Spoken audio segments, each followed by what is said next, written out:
standing by.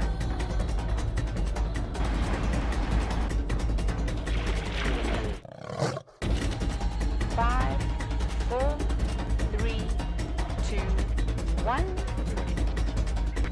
You are live, you are live. Welcome to today's Sunset Safari here on Safari Live. My name is Brent Smith and I have Brian Joubert and the Thumb with me on drive. And for the first time in quite a long time, it is the reuniting of the Killer Bees. Killer Bees. We're back and hopefully we're going to find you some killer sightings.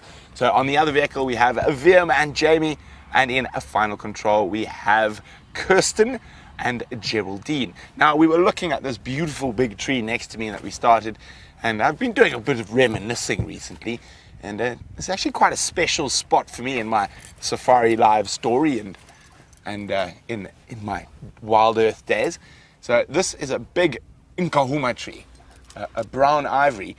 But on my first ever drive, my interview drive, it was also the spot where I first saw wild dogs, my favorite animal. And I suppose seeing wild dogs on my interview drive was just fate, because here we are, over a year and 3 months later, and you're still staring at my ugly mug on the drives. So good times so far. But it's going to be a very, very interesting sunset safari, and we're on Djuma Private Game Reserve at the moment, which is in the northeastern Sabi Sands Game Reserve. And we're going to be exploring around here for the first little bit of drive, and then I'm going to go head to the east, down to Cheetah Plains. No one was there this morning or last night, I don't think. So we're going to go have a look what's happening at Cheetah Plains as well. So since we saw Karula and Karula's cub tracks a few days ago, she's remained scarce. So I'm just going to do a quick sweep of our southern boundary to make sure she hasn't crossed out. So it's time to get going. Let's see what we can find.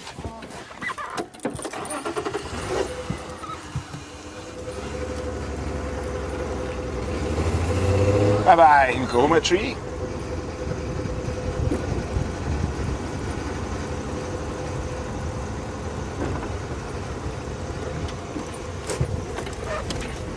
So I still have a sneaky suspicion that the queen Karula, and for those of you not sure who Karula is or what a Karula is, it's our dominant female leopard, and at the moment she's got 2 cubs of around 4 months old, and I think they're hiding out on Djuma still.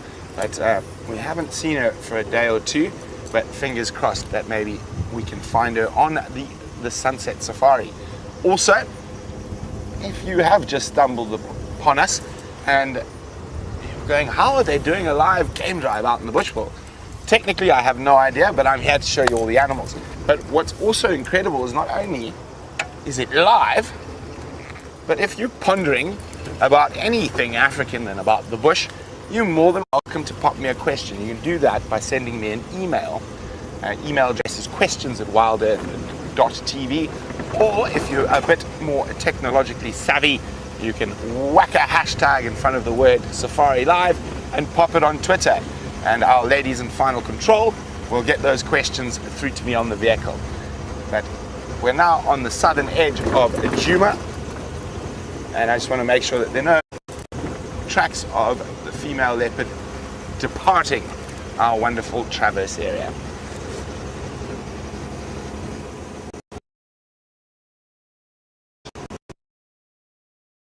Out on foot as well. So let's go see how Steph's getting along on Shaq's pony.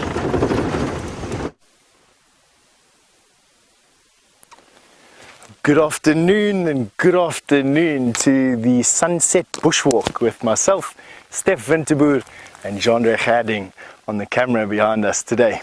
Now, obviously I'm standing quite close to some buffalo, and they are in the pan just in front of Djuma Lodge, and I'm not really going to get much closer than this, although we'd almost like to, but these buffalo are busy lying down now around about the pan. It's quite hot today. It's about 80 degrees Fahrenheit where we're standing at the moment, and as you can see, there's some water in the background, and these buffalo have been enjoying the cool of the watering hole and are now just lying up in the shade, cooling off, letting the evaporation cool them down and chewing the cud from their meal from last night and early this morning. The reason why I'm not going to get any closer than I am now is you can see that the area around those buffalo is devoid of cover. And that means that we'd be making an open approach over open ground to one of Africa's big five. And they get their name, the big five, because they are the 5 most dangerous animals to approach on foot. And buffalo definitely is one of those big 5 animals. As you can see, we're in a zone here where they are alert. Just this one that's closest to us, he's alert to us. But as you can see, his friend just next to him has just flopped down on his side and is completely unconcerned that we are standing about 50 yards or so away from this group of buffalo. And that's how I want to keep it. I don't want to get into a position where these buffalo feel they have to escort myself and Jandre off of this open area. Now, just for safety's sake, and in case you're worried about our safety, which I thank you preemptively, we've got a termite mound right here. And always when I'm making an approach to a buffalo herd or to some elephant, I almost always make sure that I've got a termite mound. And this termite mound will give us the right amount of height to get up and over in case we need to literally move away from these buffalo. But Brent has got some scampering animals that are going to run away if we don't go to him straight away. And speaking of scampering, one just scampered out of frame, but we're going to try to get you another shot. Busy.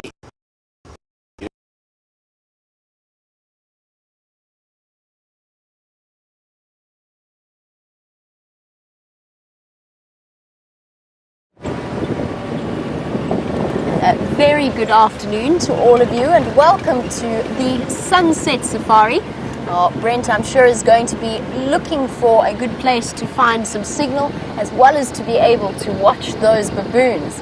Isn't it awesome just how incredibly many baboon sightings we've had over the last few weeks? Yes, my name is Jamie and this afternoon I have Liam on camera with me.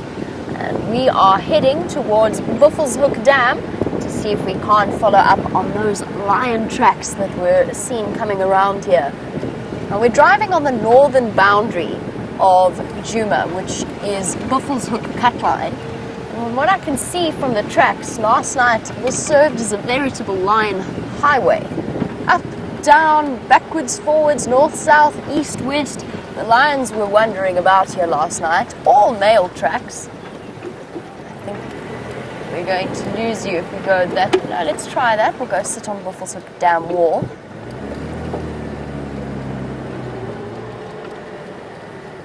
I know that Brent probably touched on it earlier, but just so you know, we are currently practicing for television, which means that we have to now add to all the million things that we're thinking about. We also have to add adverts into the time frame. So we're going to be counting, or we're going to be introducing you to an advert that isn't going to happen. There aren't going to be adverts on this internet show. But it's just us practicing and making sure that we're on form for when television does come around. Now, when I say something like, we'll see you after the break, it doesn't mean that the show is ending. It just means that we are pretending that we have adverts. Hello, and good afternoon. We'll try and keep our movements nice and slow because we are very, very close to them. Oh, what a wonderful way to start off the Sunset Safari. I love a good dwarf mongoose sighting. They're such fascinating little animals and they're always busy, busy, busy up to something. And there's a certain curiosity to the way that they look at you. One at the back playing peekaboo. You very often find when they're close to their burrows like this that they feel comfortable enough to part. It is slowly once again disappearing.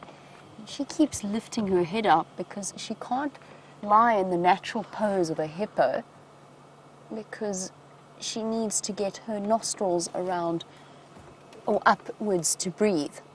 So that perfectly adapted head shape for living in water isn't working out terribly well for her just because this water is so shallow. couple of terrapins on the outskirts.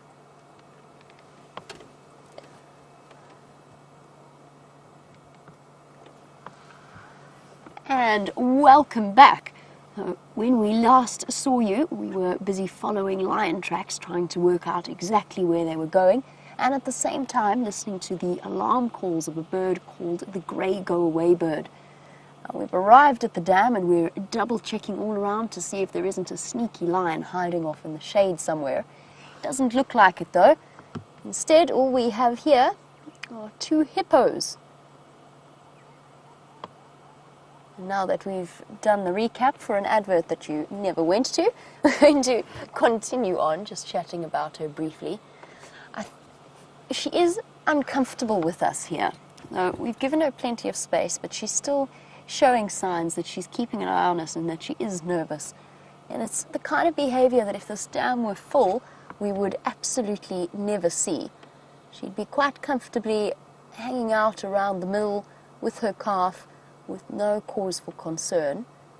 But with the water levels low, first of all, she's constantly exposed to the sun, which is guaranteed to put any hippo into a slightly grumpy mood, since they are not built, they have a very, very, very thin epidermis layer, which means they get sunburnt and they feel the heat of the sun exceptionally badly. That's why they live in water during the day.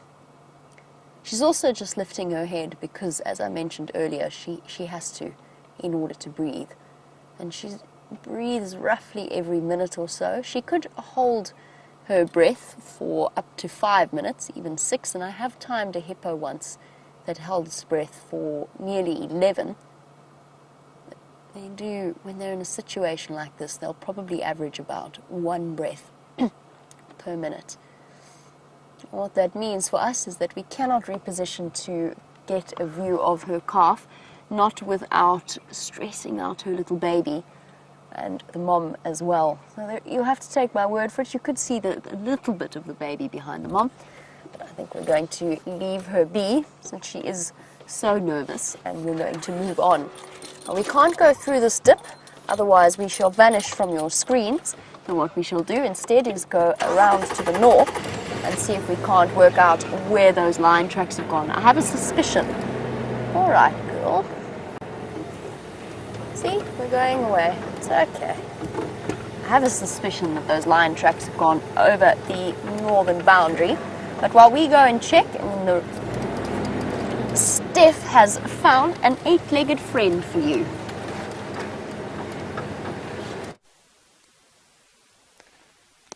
And this is actually a very rare sight. We've got a tropical tent web spider that has been caught in the open. She is this furry little ball that you see at the bottom of this web. And she has just moved out of her, there it goes, she's going to go hide there under the leaf. That's how we found her in a little bit. She actually came out because it looked like a fly had gotten caught in her web, and she came out to come and test what was it that was making her web shake. But this spider builds one of the most fascinating webs that we have out here. It's called a tropical tent web spider because, I don't know why it's called the tropical, by the way, except that it grows, she actually lives in the subtropics. But tent web is where I really want to show you. She's got a horizontal orb web. What I mean by horizontal orb web is what you probably having a look at right now is this very fine veined web that is at a horizontal plane, and it's used to catch jumping and flying insects. Jumping, flying insects. Grasshoppers are what this spider specializes in, grasshoppers and small beetles. And she gets the tent web from the fact that all these entanglement snares, which I'll show you in a bit, pull these spires and these peaks out of this tent and make it look like a circus tent.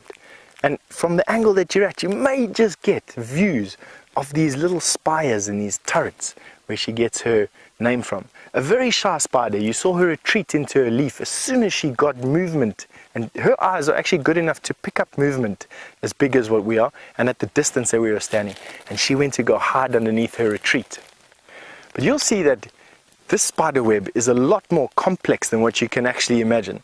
This spider web has a net of entanglement snares that's as wide as my hand, literally going from here to here. And what that is exactly what it means. A grasshopper will be aiming to fly through this straight at you, fly into this, and get caught up in these strands. These are not sticky, these strands. They're just there to entangle. And you can actually see she's come out. She's reacting to the vibrations felt on these particular entanglement snares. As the insect then tries to get out of these entanglement snares, they give way and the insect falls ever lower and eventually falls onto her web, her horizontal web, and that is made of incredibly sticky silk. I'm going to show you here at the end of my grass how sticky. I'll just barely touch, barely, and you'll see that I'm pulling the web already. You can see how it made those vibrations. Have a look there. It is incredibly sticky, that. Made up of thousands and thousands of little globules of glue that she sticks to the web when she makes it. Now this web probably takes a good 2 to 3 hours to make, and that means that she doesn't actually eat the web after she's finished for the day. A lot of spiders after the day or after the night will eat their web. She doesn't do that. She spins the web once and then she just makes repairs to it throughout the season. Coming to the end of the season for her, unfortunately, at the moment, the first really cold snap that we have over here will kill her, but by that stage she would have already have laid the eggs for next season, and the next season's babies will be harbored right here, probably underneath that dead leaf, waiting for springtime. Amazing. I'm actually quite glad that we got to show it to you, because to see tropical tent web spiders are actually very, very difficult in the open. Alright, and we carry on with our search for something interesting today.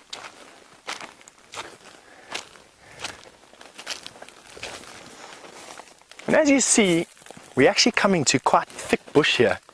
There's a termite mound in the distance, but I think I'm going to skirt that in favor of actually moving through this thick bush and getting onto the other side of it. While Jandre and I find ourselves a nice path through this, I think Jamie's got an update for you.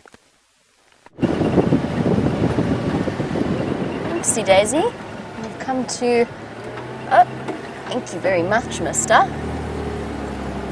Some guys on their way home from work. This is one of the main access routes to and from the different camps in this area.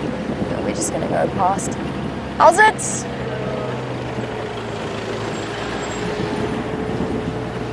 And off we go. Just a quick update on the lions. While you were with Steph, I heard that they are now on Buffel's Hook. I'm relatively certain that it's the ones that we are tracking now, or that we were trying to track now. There's 2 males and 3 females, so 2 Birmingham boys most likely, and the 3 in Kahumas. We know that one has retired to a drainage line where she is caring for 3 little babies. The question is, where is the 5th lioness from that pride? Where on earth has she vanished to? She's been absent for quite a few sightings with those lionesses now. I would say that it must be actually close to a week since we last saw 4 lionesses together and not just 3. It makes me wonder whether or not she has also gone to seek a nice den site somewhere. There was one female that was looking particularly pregnant when I last saw her, and her nipples were starting to become more prominent, easier to see, which usually happens to a lioness just before they give birth. There's a chance that she's moved off to give birth. If it's not her, then I'm not entirely sure where that missing lioness has gone. There was one lioness mating with the Birmingham boys about a week ago. We knew where she was at that point. I don't know whether or not she has returned to that pride. But for now, we're just going to keep checking around Buffelshoek Dam because we have an incomplete number of lionesses. And of course, the male lions as well. Oh, we have wonderful news here, something to make you exceptionally happy. Brent is back up and running. Rusty has signal. Let's go back and join him. So our tech team was able to fix that quickly with the aid of Brian Joubert and his tall frame. It was just a little problem with the cable. Whoa, squirrel! Suicidal squirrel! Where are you going?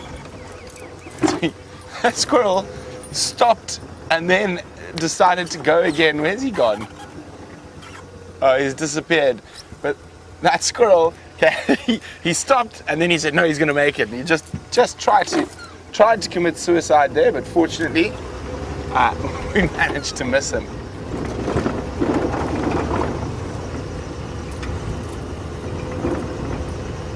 Let's turn that down. So I'm just listening to what Andrew's got to say about what was happening on Cheetah Plains this morning.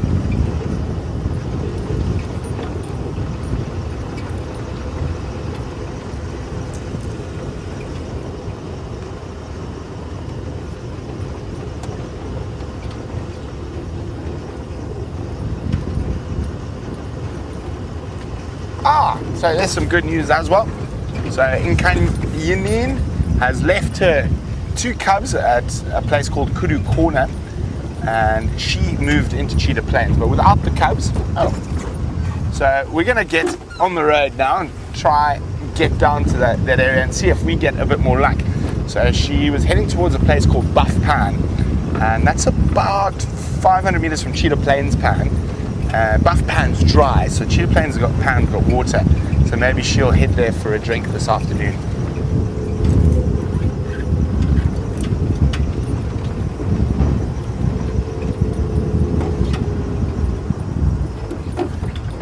So Luca has asked a very interesting question, and that is, when do leopard cubs get their names? Well, Luca, now that all depends.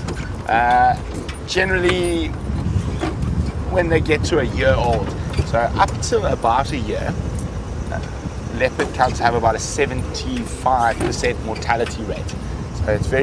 So most of them don't make it to that year mark. So once they get to a year, that mortality rate drops exponentially to about 15 or 20%. So generally then they're named because they're probably going to make it. So normally at about a year old. But the rules can always change, so we'll see what's happening. Brian, the aerial's popped down. There we go, sorry. I'm going to wait for Brian to reattach. So our aerial has to be on a springy system. Now, which is, there we go. So the reason for that is when we do go off the road or under bushes, the cameramen are able to bend it down so it doesn't break. There we go, thumbs up, that's key.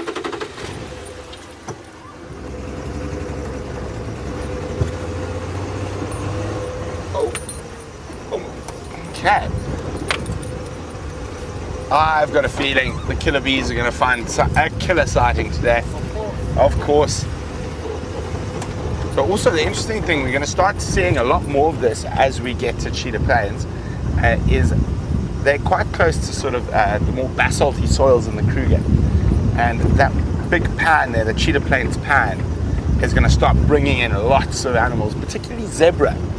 And that'll be the closest watering point. And I think in general in this northern Sabi Sands, we're going to notice that the zebra population is going to increase a lot as it gets drier, and they're forced to come away from the basalt plains where there's very little water to this area where there's more water.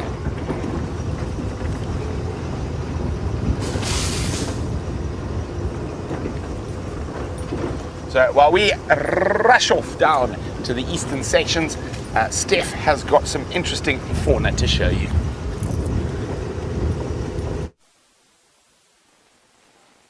Now, you know, these particular trees, they look like nothing when you're approaching them, but I tell you, they've got some of the most vicious thorns that we have out here. This is a black monkey thorn acacia and is browsed heavily by almost all species out here. Elephant love it, kudu love it, giraffe love it, nyala love it, but I tell you, this tree is putting up a decent fight. Not only is this tree covered in viciously hooked thorns, and I mean, have a look at those recurved thorns.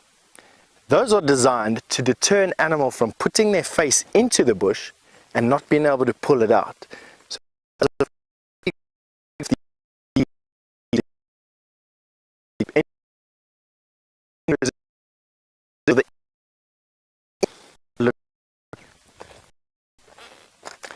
hooked thorns. Mechanism is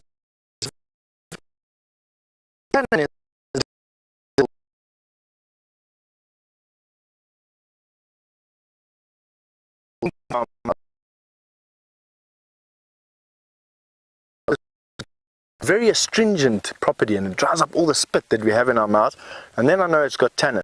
It does exactly the same thing to a giraffe, for instance. Now, what's the amazing thing about this particular tree is these trees talk to one another, and they talk to one another by being able to smell one another's distress. I know it sounds a bit weird, this concept, but just bear with me for a while. So what giraffe do is they almost always feed nose into the wind, and they feed into these thickets. Hold on. Jean-Ray is really battling to get out of this tree. Have a look at that. Thanks, Dave. Hooked his arm off. Oh, and I'm really battling to get over this astringency while I'm trying to talk to you. But anyway, so this tree, as it's being fed on and its leaves are being picked, as I'm doing that right now, this tree is actually increasing the tannin levels in these leaves. Can you believe it? But not only this tree is increasing the tannin levels in this tree, but all the trees downwind from this tree are also picking up the tannin levels. And that means that if a giraffe had to feed downwind, in other words, with the direction of the wind, it would become, the leaves that it goes and eats will become gradually more and more distasteful on the plants all downwind from this, to a point where the giraffe stops eating black monkey thorn and goes and eats something else. Isn't that interesting? Eh?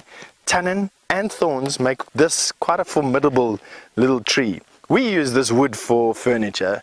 We don't eat the leaves, thank goodness, and we can use the thorns for quite a handy toothpick. I'm going to show you now.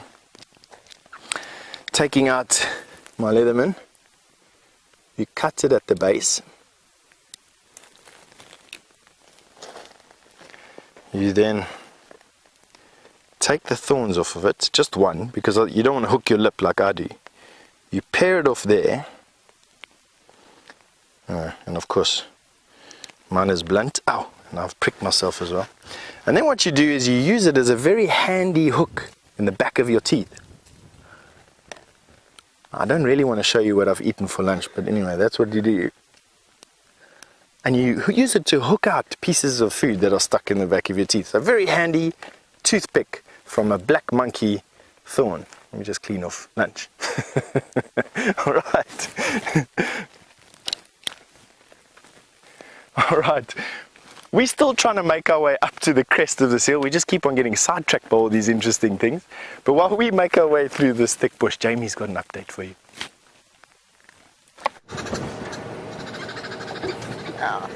I hear that Steph has been making... Aha, let's just see where this bird goes. Wow, that was incredible camera work, VM. Absolutely amazing. There was a goshawk there. It was being mobbed by another bird. I think it was a drongo.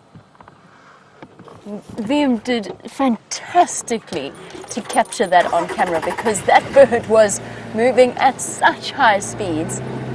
Wow. Incredible. Let's see if we can't get another view of it. I think unfortunately it has pretty much flown away. It's amazing how brave birds like fork-tailed drongo really are when confronted with an aerial predator, particularly of that size. Because a goshawk or a shikra or even a lizard buzzard, first of all, they're specialized birds hunters. And second of all, they're not cumbersome in the same way that some of our larger eagle species are. In other words, they can twist and turn and change direction almost as fast as a fork-tailed drongo can. A fork-tailed drongo taking its life in its claws, so to speak, when it takes on an aerial predator like that. Oops, daisy. My microphone just slipped out of my pocket. All is well. What I was going to say was that I hear Steph was making a toothpick out of the thorns of the acacia trees. I think it landed somewhere here.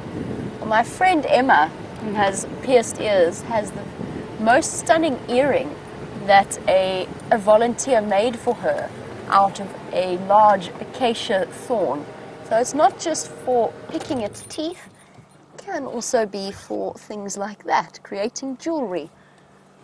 We made, what else have we done? We made, I don't think that bird's there, by the way, he's moved off. We made Christmas decorations from the thorns of the sickle bush, not the thorns, sorry, the seeds of the sickle bush, which are kind of like, almost, they're sort of the same shape as a pine cone, but they have these really intricate twists and turns, and we spray painted those and we made them into Christmas baubles. Then of course there was the fantastic Christmas tree that Scott and several others constructed for us out of a dried up branch, essentially. It was then hung with baubles and other decorations. Dead moths were put on there. It was our version of a bush Christmas tree. So there's plenty of things you can make out here if you've got a creative mind. Not just for practical uses, but also fun projects to create things as well.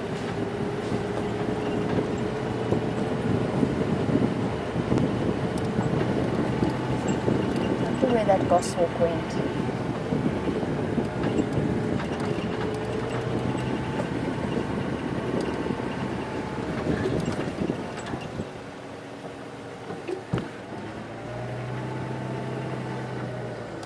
I haven't found a goshawk. I did find a steenbok, and in fact I think I found a pair of them. Oh, there we go. We spent too long looking at it. That sometimes is just the way that a steenbok responds. The second one is coming. Oh, there it goes. 2 females. Most likely because steenbok are particularly territorial when it comes to members of the same sex. That was probably a female and an almost fully grown youngster. Apparently, Steph has a demonstration up his sleeve. Let's go and find out exactly what he's up to.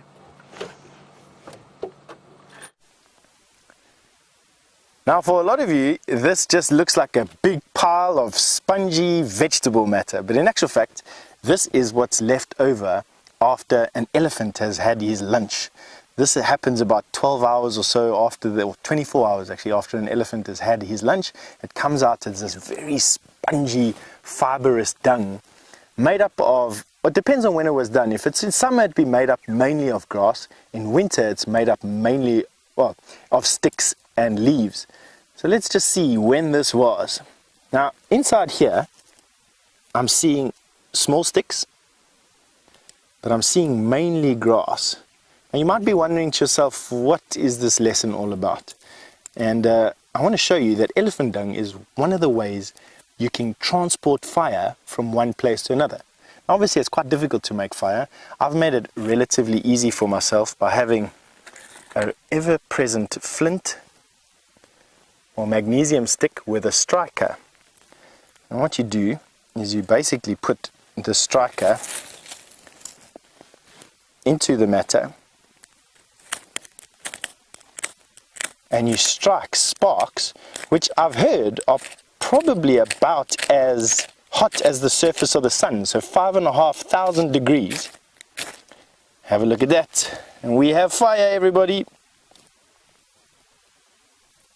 Now, elephant dung, you blow.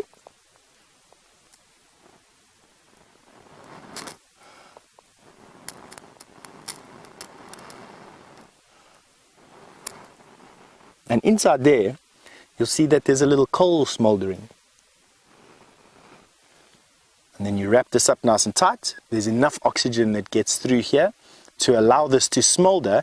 And as soon as it's burnt out, you just take it and you light another piece and another piece and another piece. When you get to your camp, you take whatever fibrous material you've collected throughout the day, you put it in there.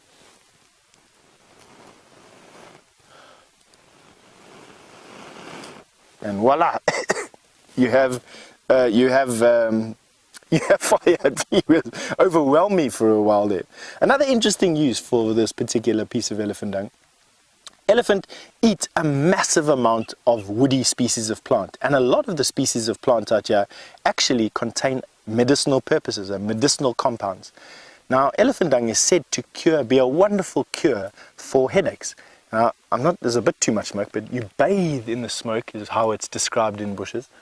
It's got quite a perfumed aroma. This one's quite pungent because of all the grass that this particular elephant's been eating. You bathe yourself in the aroma and your headache goes away miraculously. Obviously because all the compounds are being burnt that this elephant has been eating.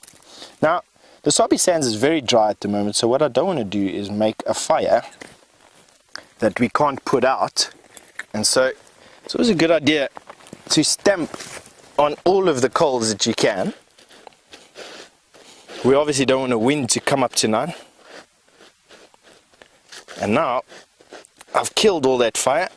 We obviously have a nice camp to go through and go back to. I don't have to worry about carrying fire tonight, at least anyway. And on that note, we're going to send you up to Brent.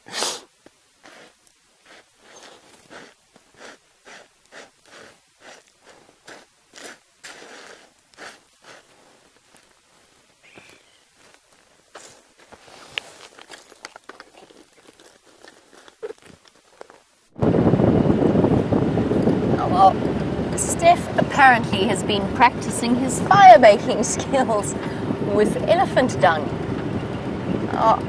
I've always been told that if you burn elephant dung and you inhale the smoke, it helps to fix headaches. And that's one bush remedy that I've tried many times and I have never managed to get it to work. I don't know what it is. It actually always gives me more of a headache than I had to start with. And it makes for fantastic kindling, but I personally don't buy into the medicinal smoke properties of it. I suppose it kind of depends on what the elephant's been eating and what you're burning, because some of the trees out here do really have pain-killing effects. Something like a sickle bush, like we were talking about earlier with the Christmas decorations. Well, a sickle bush can be, the bark can be boiled up and made into a concoction that does actually have really, really good pain-killing properties. Basically, like in the same way that aspirin is derived from willow tree bark. The sickle bush bark works in a very similar way. We've come right south to the southeastern corner of Djuma.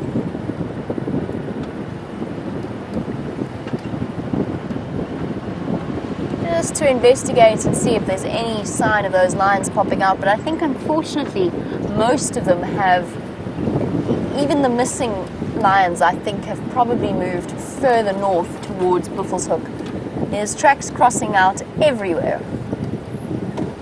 I'm just going to wave a quick hello to Mike, see which way he wants to go. How's it, Mike? How are you? Hi guys, you're going that way. I like how you have a working indicator. Cheers.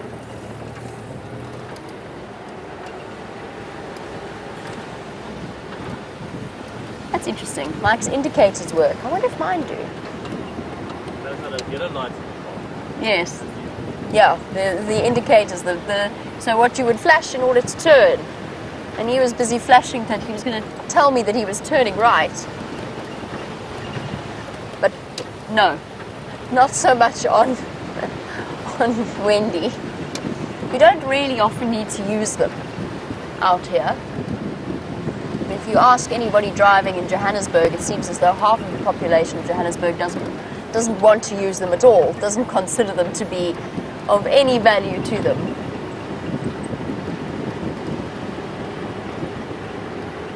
Of course, every time we come along the southern boundary of Djuma, the first thing all of us look for is the Queen of Djuma herself, Karula.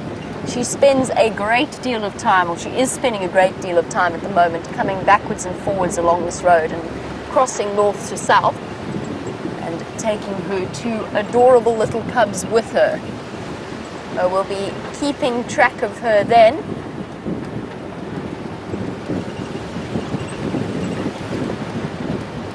Making sure that she has come back across.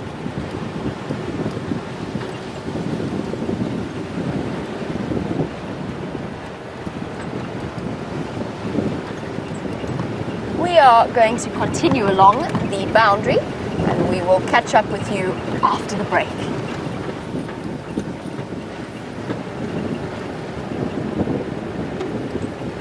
now are, in theory, in an ad break. However, lucky for you, we aren't having any adverts today. Do you have a beautiful Inyala bull?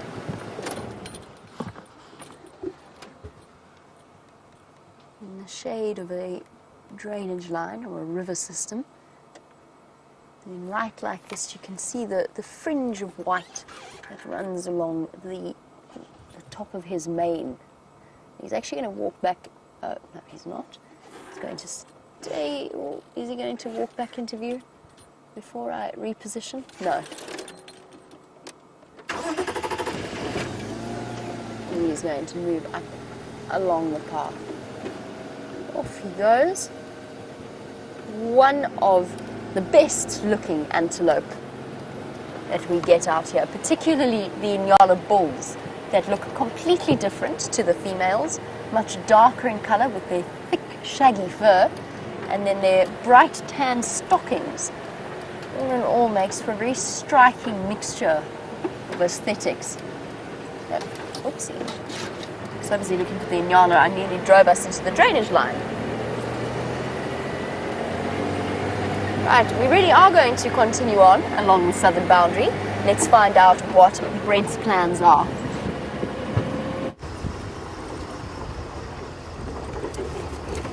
So we've arrived in our eastern traverse, Cheetah Plains. A magnificent part of the world, borders the Kruger National Park itself. So there's always a chance of seeing some new creatures that might meander through. I heard there were 2 new male lions that were seen just to the north of here a while ago, but they were young and very skittish, still running from the cars. And of course, it's always a good chance to see cheetah as we head towards those open plains on the south and east of the reserve. And we're going to make our way directly towards Cheetah Plains Pad. It's the only water in this part of the world, so it tends to draw in lots and lots of animals.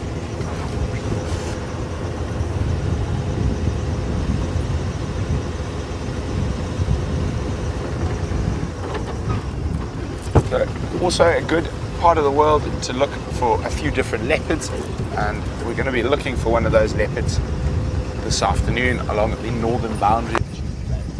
And at the moment, you can see we're still up on the crest in the Combretum woodland, or mixed broadleaf woodland, slightly different from Juma's Combretum woodland. You notice the trees are quite a bit shorter, quite a bit tighter.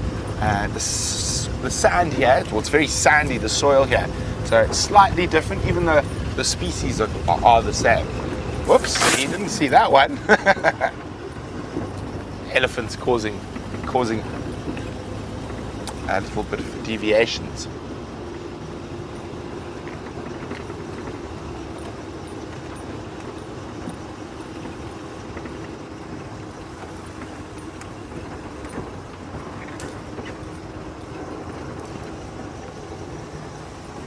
Hello, Cindy in North Carolina. Cindy saying she misses the giraffe. They're so beautiful but seem to be very elusive.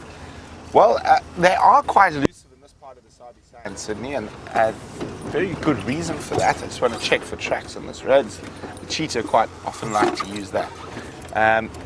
It's due to the fact that we don't have many acacias in this part. So our predominant tree species are Combretum or bush willows, and they're not that tasty. Giraffe prefer acacias.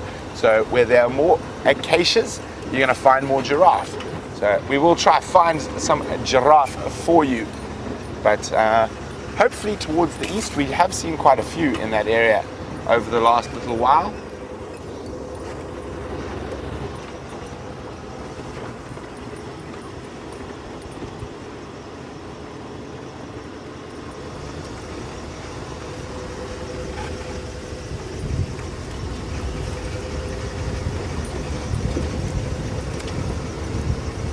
Just checking carefully for tracks.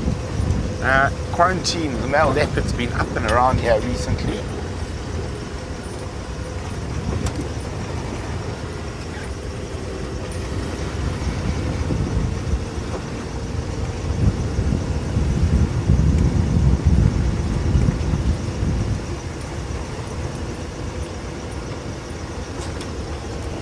welcome back, and you haven't missed much since we've been gone, apart from the fact that we have jetted all the way down to our eastern traverse, and I'm on Cheetah Plains, and we're hoping to find some animals at the waterhole that's coming up shortly.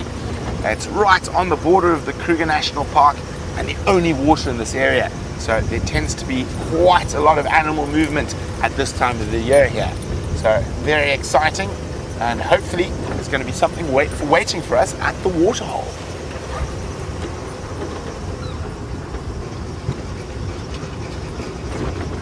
And if you'd like to know more about the animals of Cheetah Plains, or the bush at Cheetah Plains, or anything at all about the African wildlife or fauna and flora, you can do that by sending us an email at questions@wildearth.tv, or use the hashtag Safari Live on Twitter, and we will hopefully be able to answer any question you send to the best of our ability. So, almost no clouds in the sky, beautiful late winter's afternoon, and just having a quick look here. Nice little sodic, or not sodic site, a seep line. So still quite a bit of grass on there. Often attracts lots of different types of herbivores. Let's hope they're lazing at the waterhole.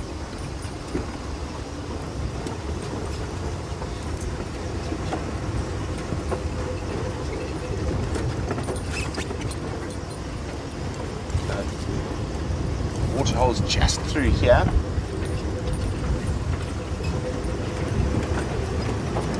So while we make our way towards the waterhole, let's go back to Steph and see what he's up to.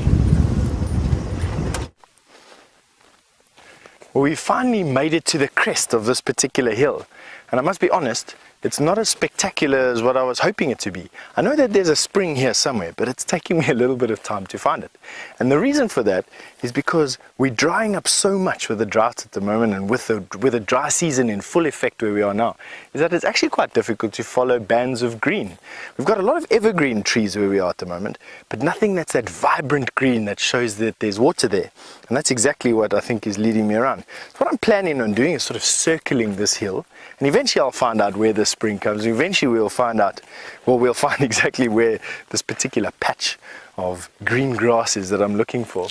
In the meantime, we're actually in this quite interesting thicket of what we call baboon's tails. Now, I know this doesn't look like much, but they're actually beautiful plants that get this really green fluffy head with a purple flower over it. And this is used by the local Nyangas, or actually the Sangoma. A Sangoma is like the African version of a witch doctor. And quite often, Sangomas will plant these plants all through their homes. And the reason for that is that this plant is said to ward off lightning. So they use this particular plant to ward off lightning, the Sangomas, which are like the shamans, the witch doctors of these particular areas. Isn't that cool? Have a look at this little grasshopper that we've just found here as well. He's clinging for dear life onto the end of the stick. Grass-like grasshopper. And that would be exactly what that tropical tentweb spider that we had a look at a little bit earlier, this is what that tropical tentweb spider is busy looking for. This baboon's tail has a big bulb underneath it. You can see, I don't actually know what they use the bulb for. There is a use for it, but generally speaking, this particular plant in this area is used to ward off lightning. But you see, we're in a thicket of these baboon's tails. Now, they almost always grow on the tops of these hills, and the tops of these hills are really just very sandy seeps, thick sand, deep sand, all from a granitic base. And what I mean by that is that, you can see I've dug in there. When you sift all the dust out of it, you'll notice there where my baby finger is, at my nail, is a piece of quartz. And if you had to wash this, oh, and there in between, there's some quartz there as well. A very, very quartz-rich soil that water just falls through. And granite breaks down into clay. And clay is what makes our watering holes waterproof out here. But on that note, and while we make our way to find this particular seep that we're looking for, give us some time to snoop around here a little bit more. Brent's got an update for you.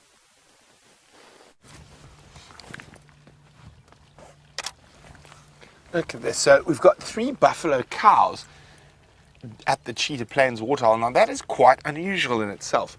Only 3. Normally, and especially at this time of the year, the buffalo herds are quite big. A couple of hundred normally. So when you see 3 buffalo cows alone like this, it means they've more than likely had a tough night last night, or even this morning, being chased by lions, and they get separated from the main body of the herd. And they sort of came careering in here, very thirsty. And that buffalo, the 3rd buffalo, who's just out of frame at the moment, has spotted some movement and is staring into the bush to try and make sure whether it's a danger or not. It's not, it's an impala.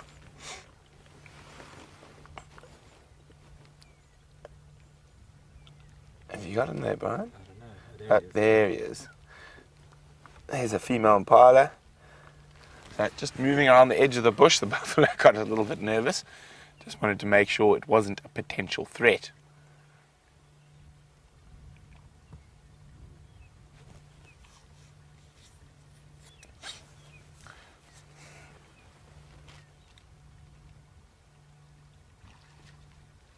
Very, very pretty. The water's so still.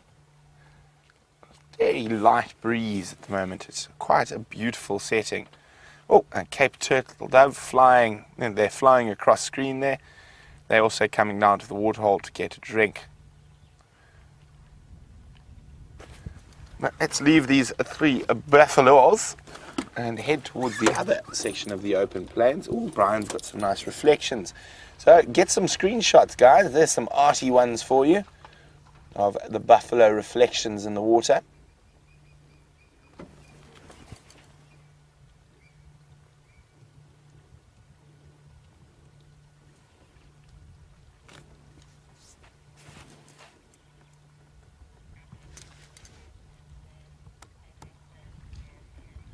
Sorry guys, I just need to be on the radio for a second. Shanae. Afternoon, Shanae. Whereabouts on your cut line?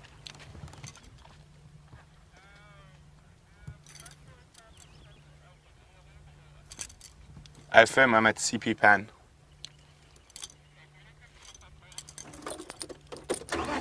Okay guys, I've got a very exciting bit of news on the radio, but I'm going to keep it to myself. And I'm going to go see if we can get there quickly. But while we rush off, let's go to a grey tusked beast.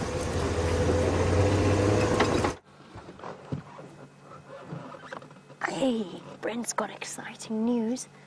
I don't know what it is, but I'm sure it's going to be wonderful.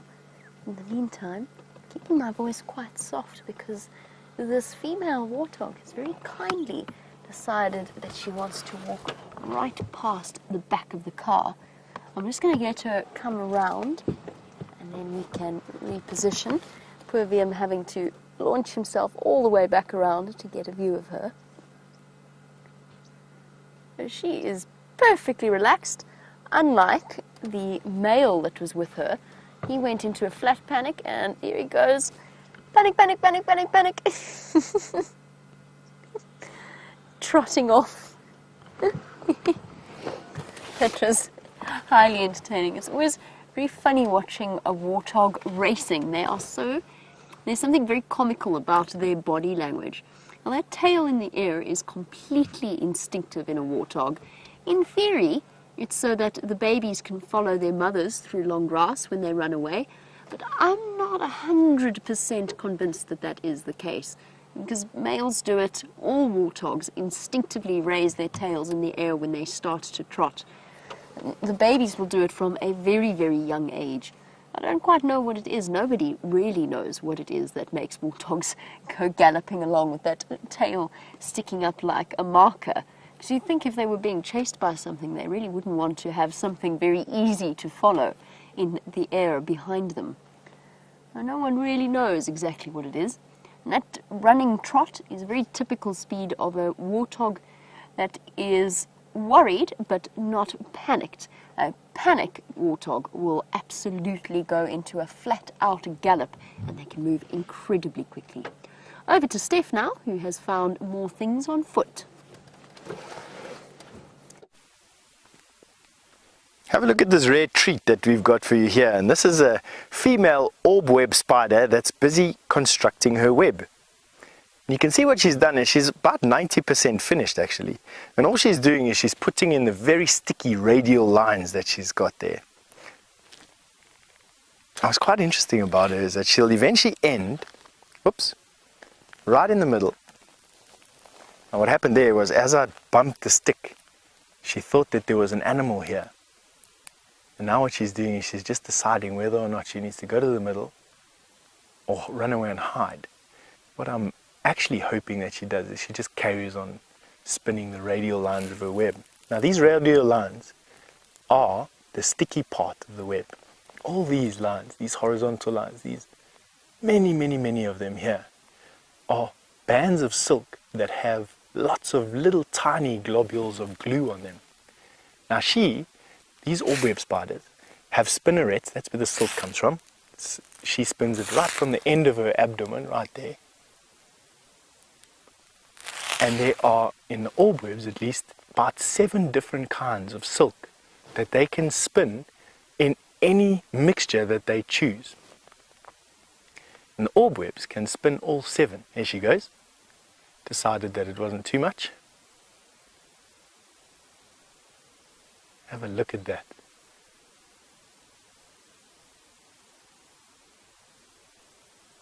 Now Rachel has asked me about, apart from the orb webs, what other type of webs do we get in the area? Now Rachel, you get these horizontal. These are the ones that catch flying insects, flies, moths, butterflies, etc. And you get the vertical ones, or sorry, the horizontal ones. This is the vertical one, excuse me. And then you get the horizontal ones. They catch grasshoppers and jumping flying insects.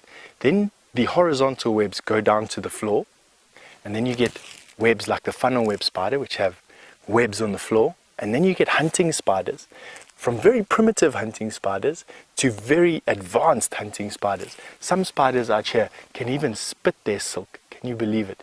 You get spitting spiders here that can inject venom into their silk and spit it out of their mouth. And they're one of the most advanced of the spiders here. You also get net casting spiders here. Net casting spiders spin a silk that they can stretch, and they can drop down onto prey and entangle it like that. The ogre-faced or the net casting spiders.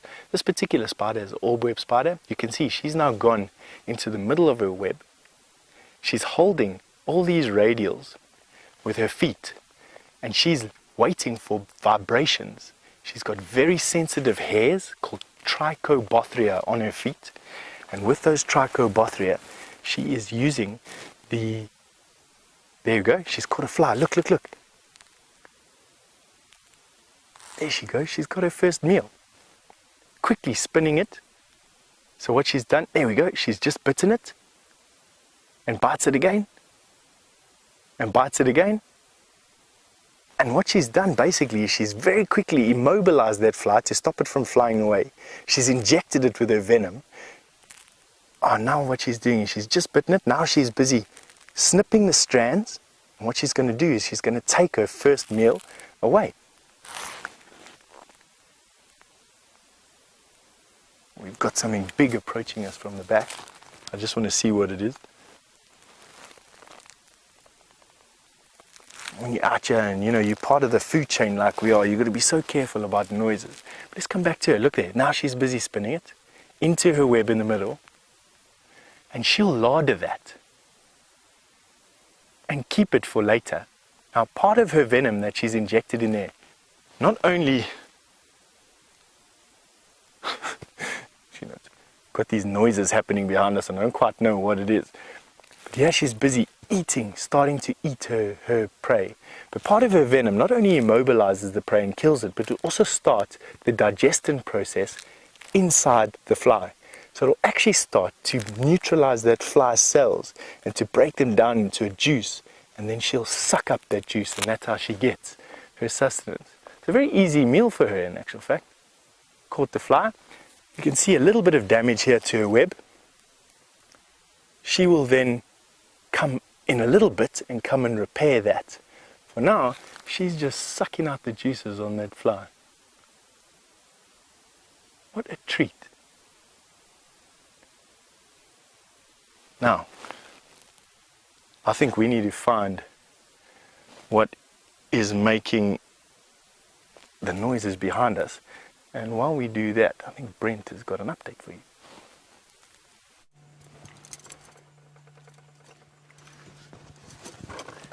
So we rushed off because this gorgeous female leopard just crossed into our traverse area from the north.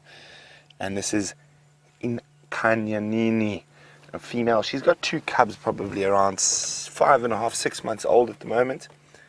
And she is fast becoming my favorite female leopard within our traverse areas. She is absolutely gorgeous. And we can see her spot pattern there.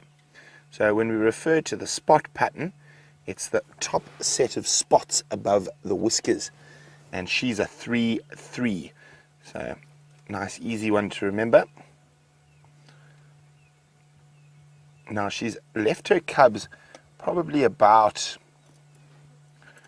3, no, maybe not that far, 2.5, 3 kilometers from here. So she's out hunting at the moment. But like most big cats, they walk for a while, then they like to take a nap for a while. She does look like she could be quite hungry, and there is a nice big herd of impala not too far from here.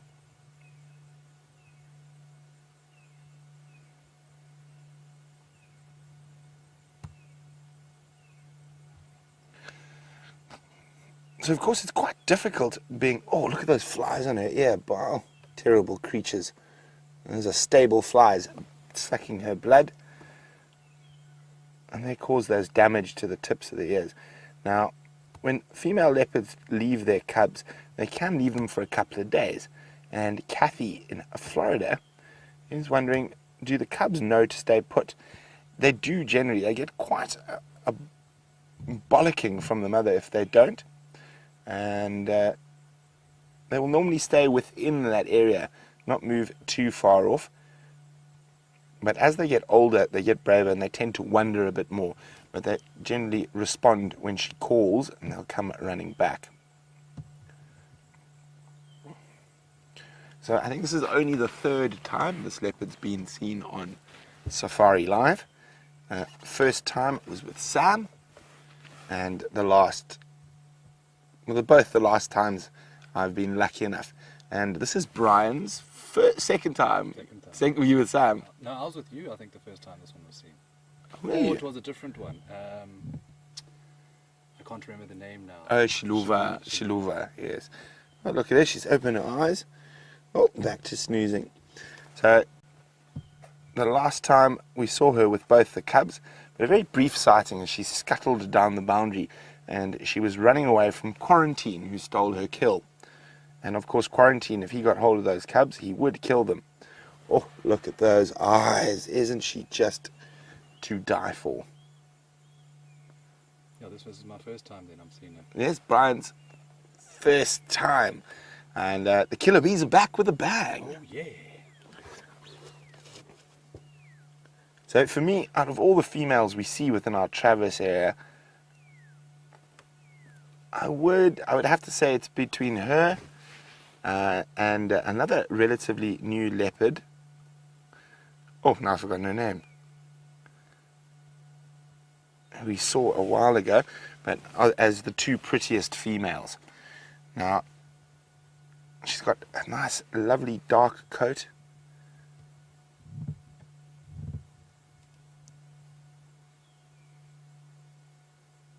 Oh, she's tired, kitty. And thanks, Kat in Tampa. It says the killer bees are back on form.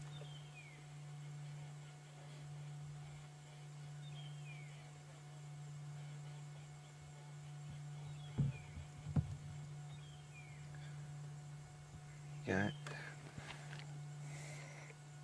So, guys, I don't know too much about this leopard, so I'm sure some of our avid viewers will know a bit more. Keep an eye on all the leopards in the Sabi Sands. Could you let me know how old she is? how many litters of cubs she's had. I know she's had one before this litter, and Shiluva was her daughter, that leopard we saw on Cheetah Cut Line.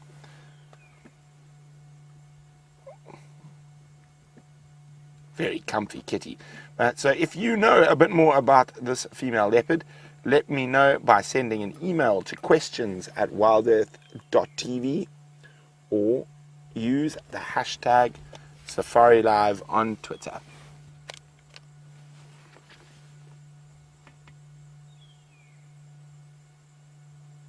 So we are in a, there we go. Sorry, just listening for a second. Zoe's wondering if leopards get ear lice like domestic cats. I think it's a strong possibility, but I think a leopard's got a lot worse than ear lice to worry about. The ticks and various forms of lice, flukes, tapeworms. So even though a leopard looks like an incredibly clean cat, it's not. And even when you are handling them for veterinary purposes and that, you should always wear gloves to make sure you don't pick up any of those parasites that are on a big cat. Oh, heads up.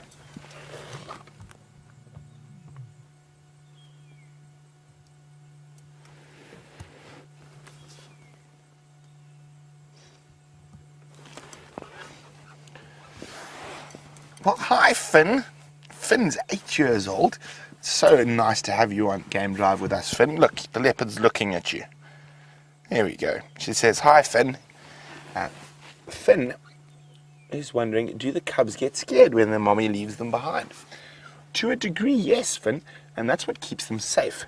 So being scared, they won't move too far from where mom leaves them because they are scared when they're not with their mom, and that's what keeps them safe. And they'll generally stay near a big tree so they can run up it to get away from hyenas and lions and even a male leopard. So I think it's definitely worth spending some time here. I think she will go hunting, but when is the question? And of course, we're on her time, she's not on ours. And right now, she looks extremely comfortable.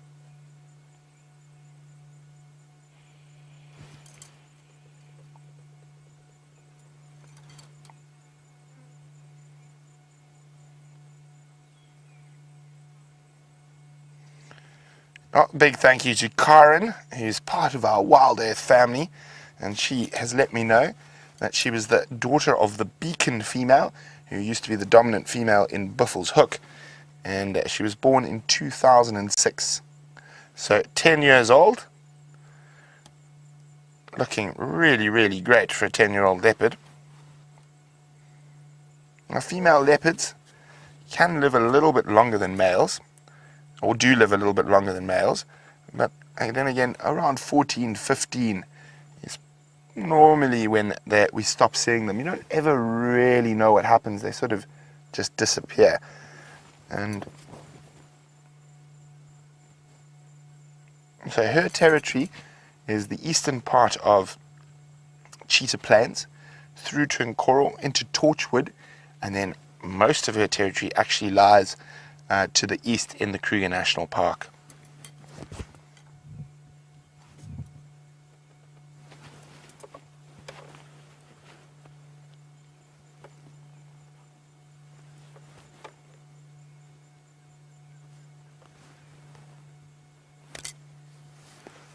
So it seems like a couple of her stable flies have come to join Brian and I.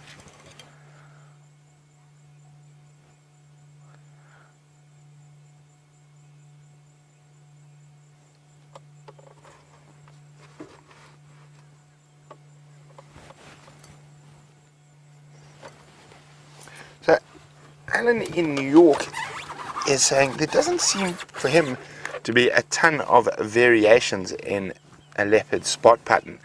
Now, I would disagree with you.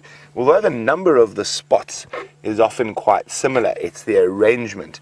And from an ID point of view, there is no other real easy way. That spot pattern is the easiest way.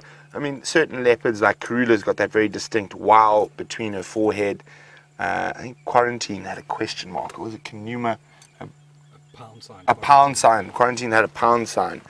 But normally, it's that spot pattern is definitely the best way to go.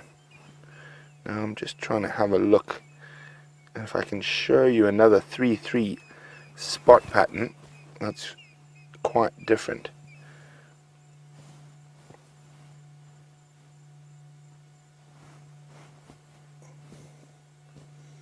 Aha, I think I know who is 3-3.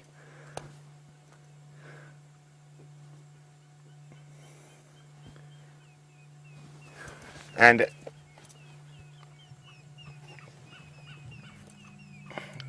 so there you saw her 3-3 spot pattern. Now we're looking at another leopard that's also a 3-3 spot pattern, but you can see it's quite different. There's the 3 and the 3, but the 2 are almost joined on that one. So there we go, and I'm sure a lot of you know who that is. That's young Cinderlai, or Cindile, with the correct pronunciation.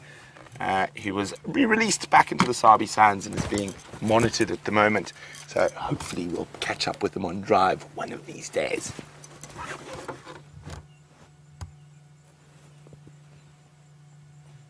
So we're going to sit here and play the patience game with this beautiful female leopard, and hopefully she will get up and go hunting shortly.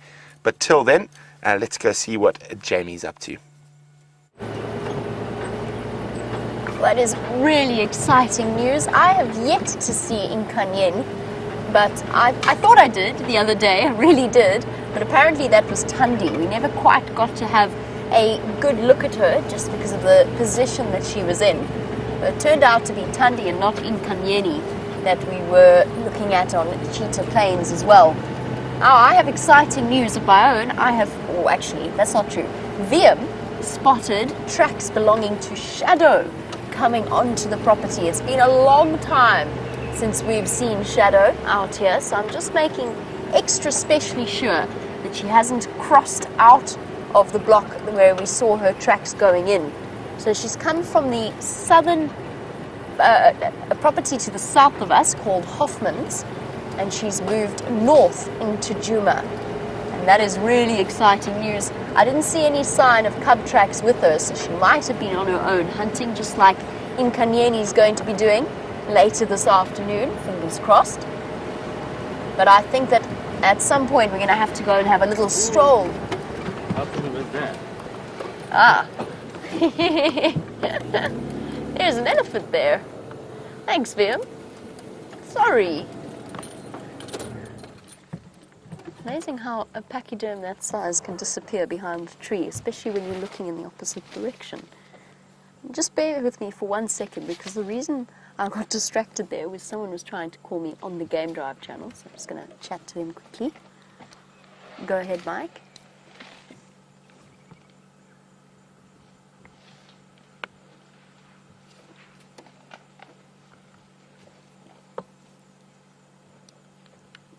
Mike.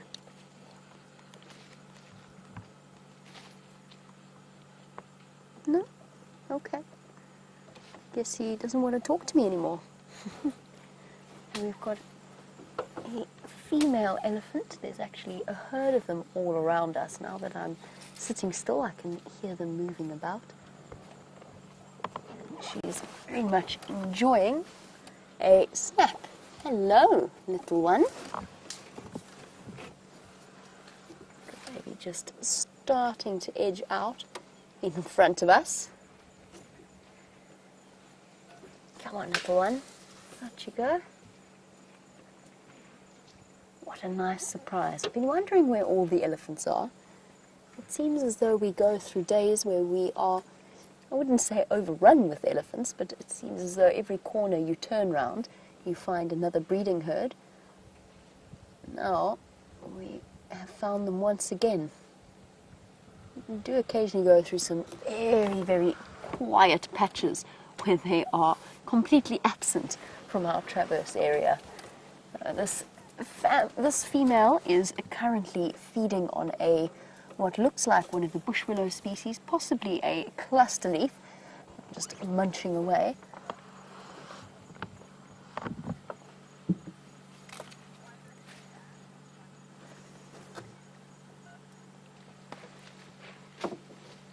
beating the branches every now and again in order to get rid of any dust and dirt that's on it. Oh, didn't like that one. No big girl. Ah, is a silver cluster leaf. Oh, we've tried those before on drive. We've eaten a few leaves of that particular tree, and the effect that it has is exceptionally uncomfortable on a human being. Dries out your mouth completely and makes it feel very, very strange and fuzzy. I immediately want to go and have a sip of water to get rid of the feeling, and I know that I tricked Dave into tasting some not too long ago. This herd doesn't seem to be in a hurry to move off anywhere, and they will still be here when you get back after the break.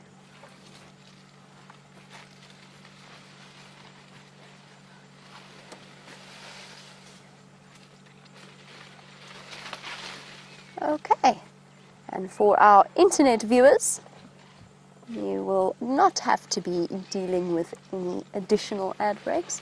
We are indeed still with the elephant herd. She's actually got relatively thick tusks for a female, and you can see really clearly there where she has broken them off. Look at the tusk on the left in particular. You can see that there used to be more tusk there, and it's sheared off in some way, whether it's through a natural fault line or some other reason. Oh, we've got lovely images of the incredible trunk. Her beard, lovely beard that she has. Hello, big girl. Wandering straight across behind us. It's always special having an elephant like this in such close proximity, especially a female as peaceful as this one.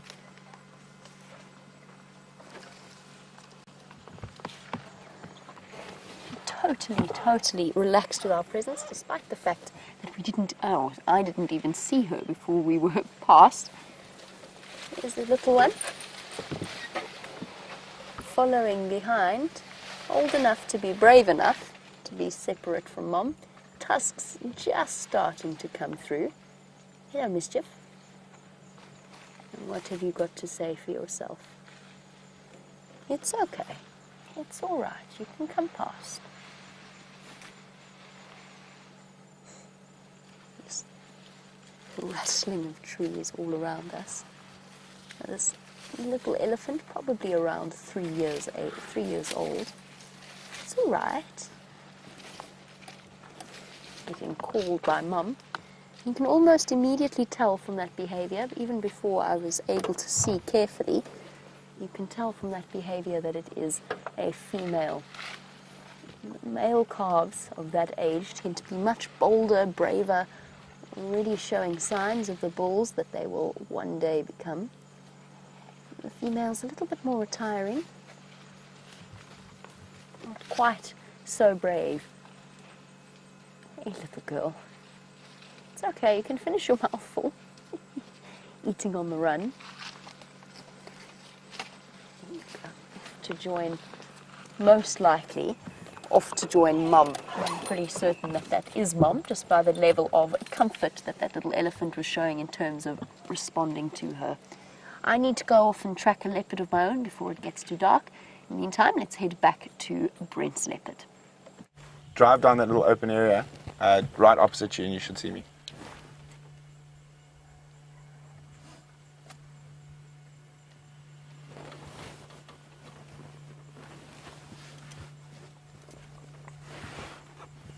Sorry guys, welcome to White Oaks Elementary.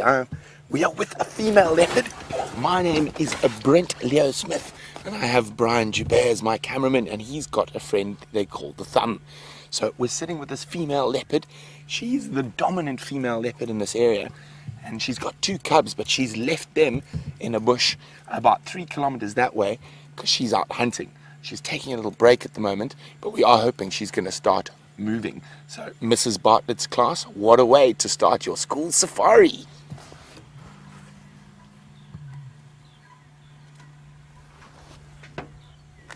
So guys, you must send me questions. What do you want to know about leopards?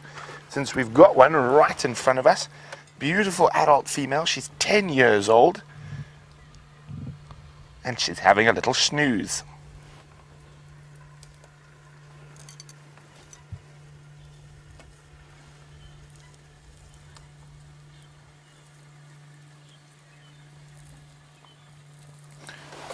So it's not uncommon for leopards to move, well, for a little bit, then have a snooze for a little bit. They sleep for about 18 hours a day because they have trouble with heat.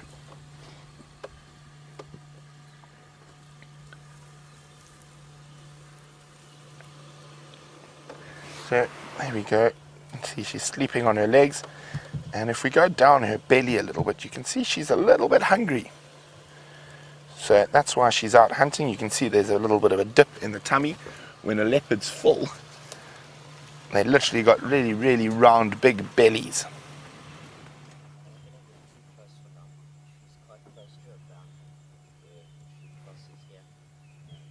Here we go. Now, oh, she's heard an impala. See how she just changed so quickly. There's impala just behind us. She's on the hunt, guys.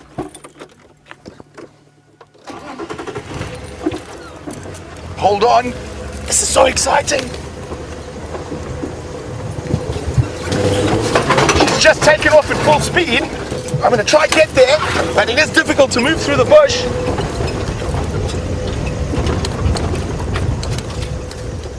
Oh, she's running towards me. She heard male impala. There she is in the road. The impala up ahead of her. Isn't this exciting?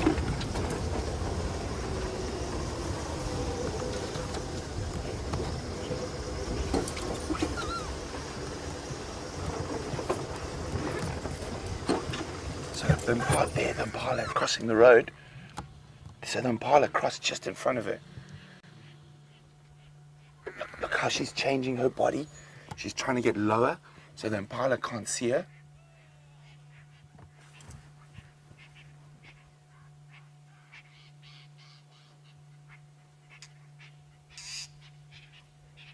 Now leopards can be very, very patient hunters. So they're ambush predators. What that means is they try to sneak really, really close to whatever they're trying to catch. Look how she's flattening her ears. So she's trying to make her body outline less visible.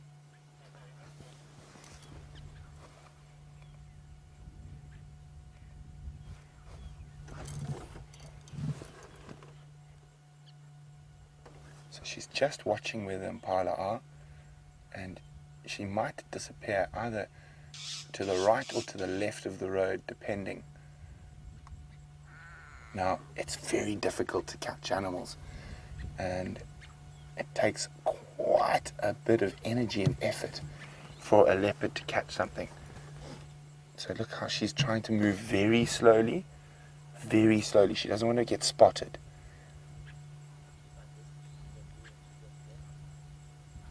See, now she's trying to make herself as flat to the ground as possible, so she'll merge in. I think she's looking at impala we can't see. We can't see the impala at the moment, but they're probably about half a football field away.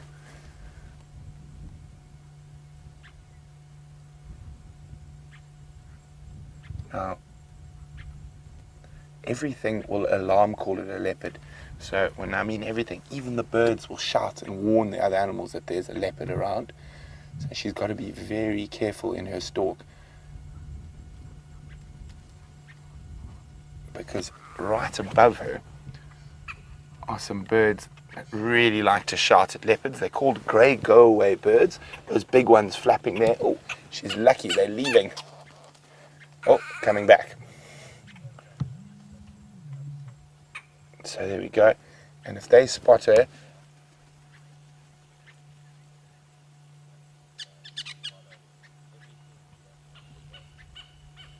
so they might shout if she moves and warn everything that she's there.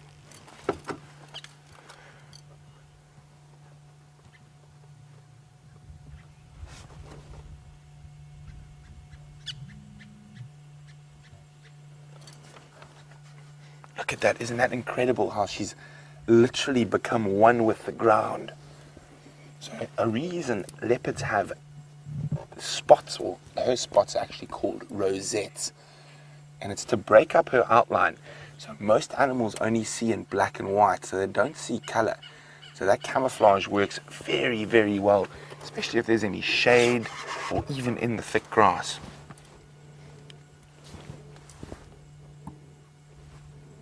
This is so exciting. I'm so happy you guys are here with us.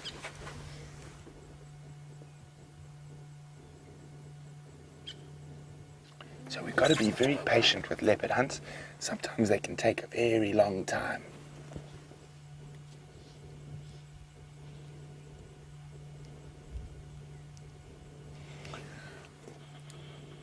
Hi, Michaela. Michaela wants to know, what type of things do leopard hunt? Well, Michaela, they hunt impala, which is an antelope about the same size as white-tailed deer that you get in America. Although it's not a deer, it's an antelope. So generally you would say small to medium-sized antelope. So sometimes they can catch some bigger stuff, but normally it's small antelope, impala, duiker, steenbok, and also babies of the bigger antelope. Baby kudu, baby wildebeest, baby zebra. Now a leopard, for its size, is an incredibly strong animal, and it can lift just more than its body weight. So she probably weighs around 100 pounds, and a big male impala probably weighs about 130 pounds, and she can probably lift that into a tree. Normally the female leopards will hunt smaller things than the males. The males will be able, because they're bigger, be able to catch bigger things and to lift those into the trees. So half the problem is not catching it, it's being able to move it into a tree where it's safe from hyenas and lions. Look how still she is. Isn't this amazing?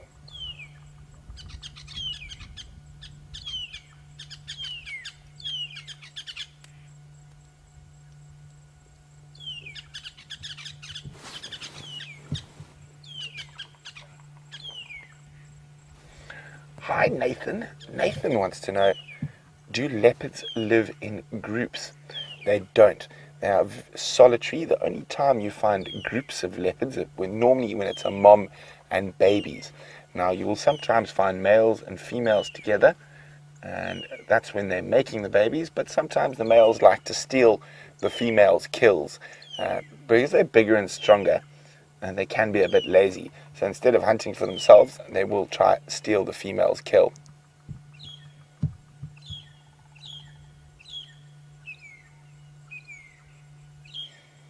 So it's very important for us now not to move around too much, but we're going to stay right here with this leopard. While we do that, Jamie's got the biggest animal in Africa to show you. Oh, well, sounds like an incredible moment with Nkanyeni, but we have just had the most amazing time with this young elephant bull. It was absolutely hilarious. He pulled up a root from underneath the ground and he wanted to come and intimidate us. And he started using it like a whip. I have never seen anything like that. I really at one point thought he was going to hit Wiem, the way that he was swinging that tree root around. It was so entertaining and so incredibly intelligent, the way that he'd worked out how to use that branch. It was very important for us to sit nice and still during a display like this. Oh, and the angry Ellies off in the distance, screeching at each other. It's very important because this is funny when they do it at this age and at this size. It is not going to be very funny if he grows up to be a 5 or 6 ton bull that then decides to behave in such a stroppy manner. And it really was. It was a proper teenage tantrum that he attempted to take out on us. Now he's hilarious. He was pretending to eat initially, just to sidle up closer and closer. And then at one point, he actually knelt down on the log that is lying across in front of us. He knelt down on that, stood there, and stretched his trunk right out to the point that it nearly touched the side of the vehicle. Such a special moment. Now I know, or I suspect, that if I start to move forward now, he's going to try and chase us. I think he's going to try and prove a point that he is as big and scary as any big male elephant out here. It was all absolutely fine until the cow that we were with earlier caught on to what he was doing and obviously got a bit worried and a bit upset for him. She was watching him very closely. Now, in my experience, you don't obviously want to come between an adult elephant and their youngsters and part of the herd. They are very protective. But in my experience, you usually find that the mothers know who the troublemakers are. And I think she realized, in watching what was going on with us, I think she realized that he was causing trouble with us and not the other way around. Because she came and she looked at us with big open ears, looking intimidating and scary, and then relaxed once again and showed us every sign that she is nice and calm.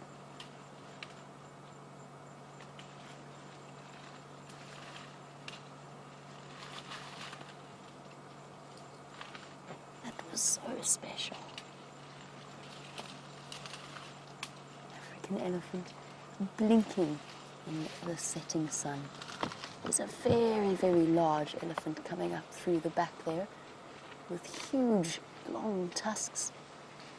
And in fact, I think it is a female, and I think it might be one of the largest females I've seen since I started working here.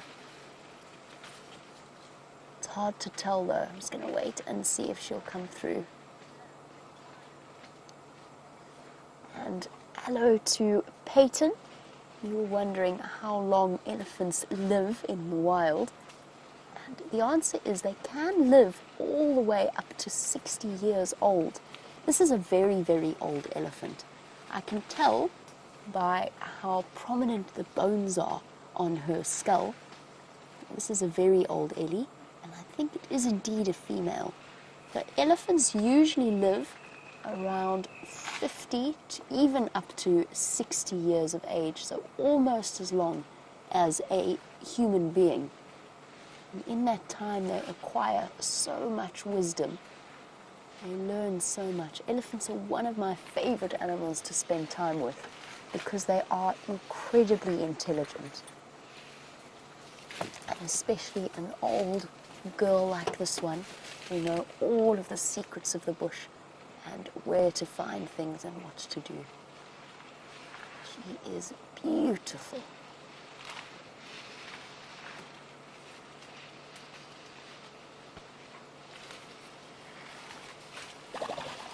Oh, I don't know if you could hear that sound, but that was a sound of an elephant farting. When they eat a lot of leaves and a lot of grasses, they produce a lot of gas in their digestive system. The way that they break things down means that they have lots of gas that they need to get rid of, and they do it very regularly. So it's very common when you sit with a group of elephants like this to listen to the sounds of the bushes rustling as they eat, the sounds of their breathing and their ears flapping, and then also the occasional sound of an elephant farting. This is a really old female. She's entitled to a great deal of respect. She is beautiful.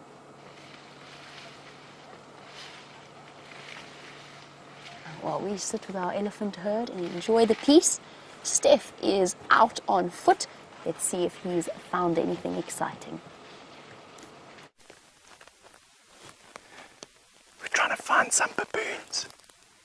We've got some baboons that are just in the forest in front of us. And we can hear them barking, but we can't actually see them. And I want to see if we can get you a view of these baboons on foot. They're usually quite scared of people on foot, but you never know. And a baboon is easily 4 times stronger than what I am. 4 people's muscles packed into that baboon. So let's go forward a little bit and see if we can see him. Now, we might be lucky and see this baboon in the top of that tree. Now, I'm moving a little bit quicker because those baboons are going to be looking for a place to go and sleep for tonight. And I want to know where they are.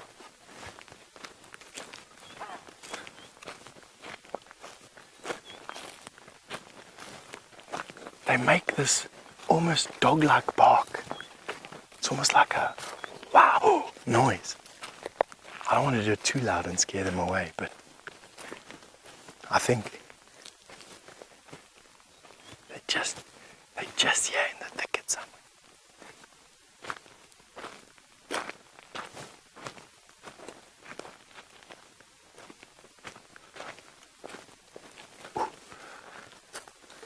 I'm getting jumpy at every little flicker of movement that I see.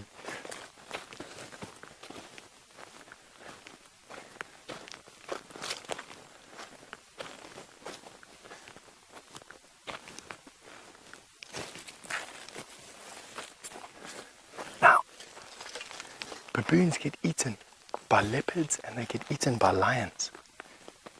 And because of that, usually with baboons, they have a lookout that sits at the top of a tree. And that's exactly what I'm trying to find now, that lookout that's sitting at the top of the tree. And you might be able to hear that bark. We call it a bark, but it isn't really. Now Kelly has asked me what baboons eat. And Kelly, they are omnivores. And what an omnivore means is it eats meat and it eats vegetables, just like we do. So omnivores are meat eaters and vegetable eaters, just like us. And apart from having very long canines, that's a canine. Baboons' canines are that long.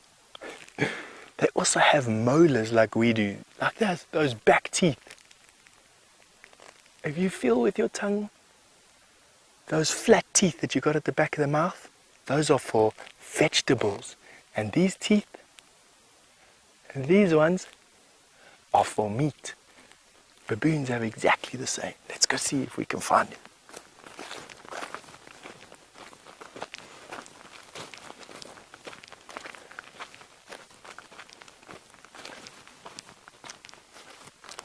Now, I think these baboons are going to be moving down the slope. There are bigger trees close to the river.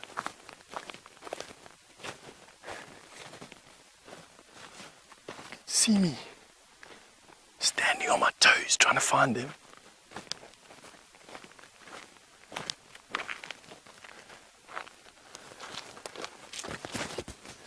I think we may have found him.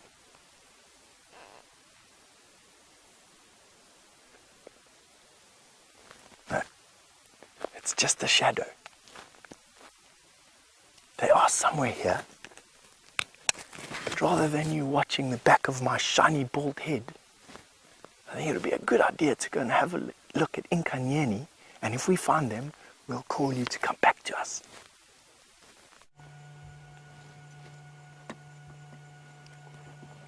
So she hasn't moved. She's actually gone to sleep again. So those impala moved a little bit far away, and she's very, very patient. So she's going to wait till either impala move closer to her or till it gets a bit darker and she's able to move around a little bit more freely. But those impala are out of sight now, so I'm going to move around so we can get a better view of her. So she's still keeping very flat because the impala are in the area. So unfortunately we're in one of the worst areas for our radios. So I just have to listen carefully.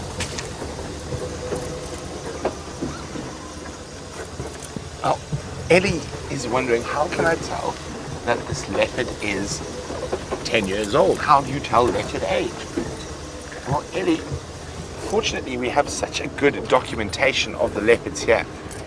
She was seen when she was born, and I'm going to show you how we tell the difference between the different leopards right now.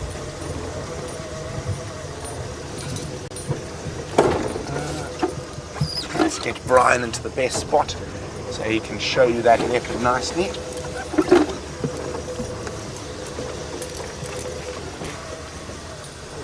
How's that, Brian? A little bit left hand down. Give you a bit of wiggle room. There we go. So Ellie, if we look carefully at her whiskers, there she is. Now, you can see her last line of whiskers above are 3 little spots, and I'll show you a little bit closer now. So she's got a 3-3 spot pattern, and each individual leopard, it's like a fingerprint for them. So she'll have those spots in that exact spot above her whiskers from when she's a baby, and that's how we're able to identify them. And also with female leopards, they don't move too far from their natal range. When the baby this becomes big enough to leave home, and the mother will actually give it a part of its territory, so to help them get an easy start in life. Now, I know it's a bit difficult from the way I'm explaining about where those spots are that we talk about as spot patterns, and I will show you an easier photo to see those spot patterns right now.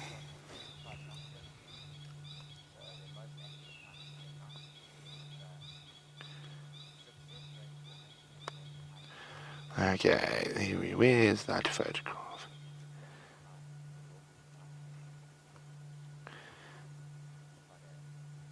Here we go. So this is just a bit easier so I can explain it to you. It's a photograph I took of a different leopard who's also got a 3-3 spot pattern, but it's a bit different. So you see there's 1, 2, 3, and then 1, 2, 3. So that is his spot pattern. It's 3-3, and it is like a fingerprint or an ID for leopards. And I think, let me just, there we go, I'll show you what hers looks like. Just do this quickly.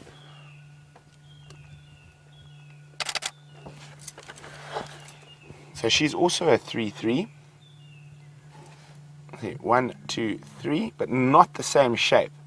And 1, 2, 3.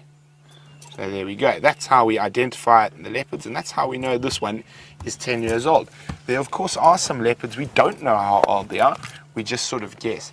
And how you guess is you look at their ears to see how worn the ears are from being bitten by flies. You look at the size and if they've got any prominent scars, and it can tell you a little bit about. But again, once they're adults, it's very difficult to tell how old they are till they get really old, and then it's a bit easier. So up until about, with females, up until about 2 or 3 years old, you can tell it's under 3 years old, but after that, it's very difficult.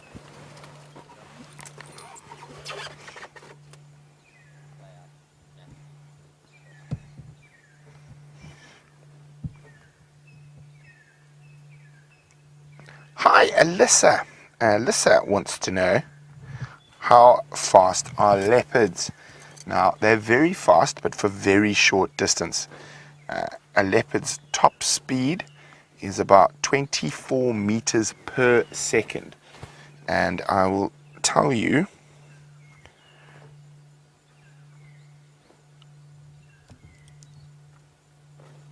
how fast that is in feet.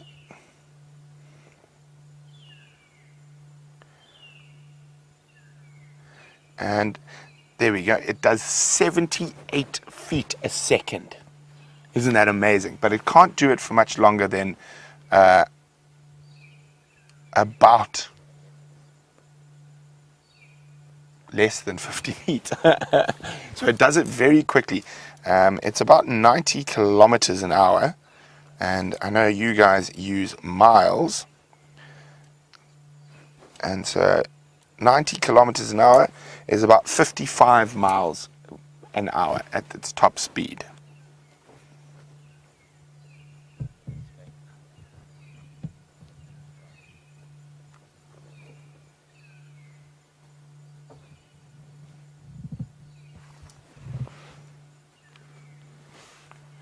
So we're going to stick here with this snoozing kitty cat.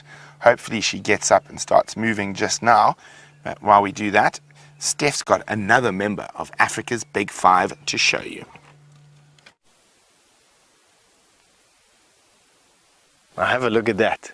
We were with these buffalo a little bit earlier today. In actual fact, they had to force us to walk all the way around them because they were at the pan and we were on the other side of them. And now we've got the same problem. For us to get back to camp, we've got to try and walk around these buffalo again. I'm sorry to say, but those baboons ran away from us. I couldn't even hear one more peep from them. And they weren't sitting in the top of the trees, they were nowhere. So we've had to cut short our search for that baboon because we've got those big bad boys over there to look out for. Now buffalo are usually quite lazy, especially when it's nice and hot. But now that the sun has gone down, they've cooled down, and now you can see that they're moving. And that means that we've got to be extra special careful. But it also means that we're coming, some noises behind us again, but it also means we're coming to the end of our walk. The sun has gone down, you can see there. Just this nice pink rosy glow in the background. And that means that it's time for us little humans to go back to our nest. But it isn't quite finished just yet. We're still going to make our way across this dam wall, still in for a bit of an adventure while we do it. Now, I'm just trying to keep my eye on as many of them as I can. Keeping my eyes peeled.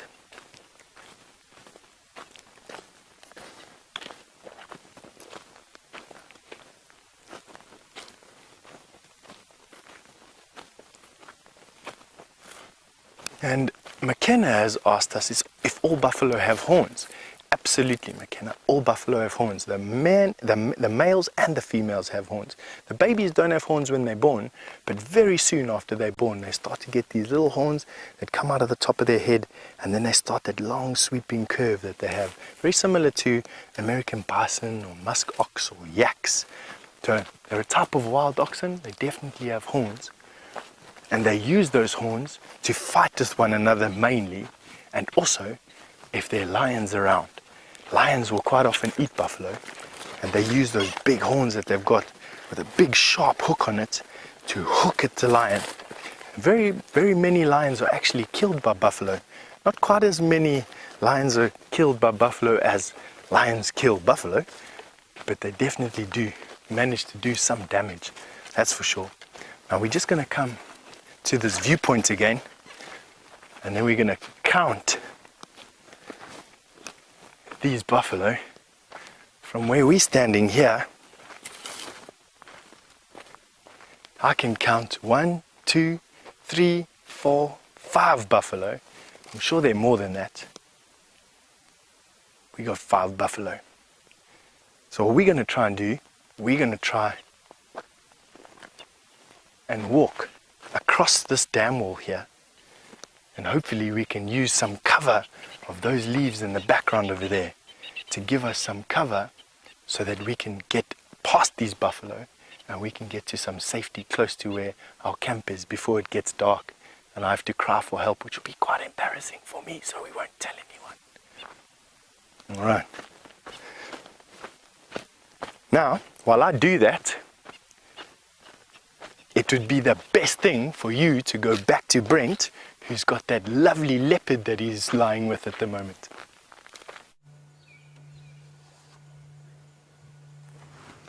So as you can see, she hasn't moved a muscle, but it does look like she's dreaming if you watch her whiskers.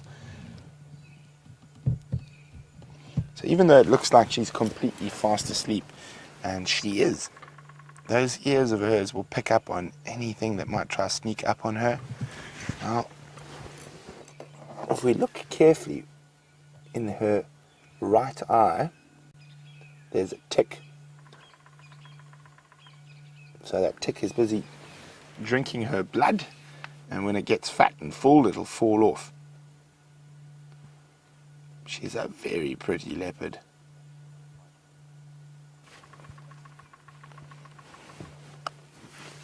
There we go, look at her dream. Isn't that just sweet?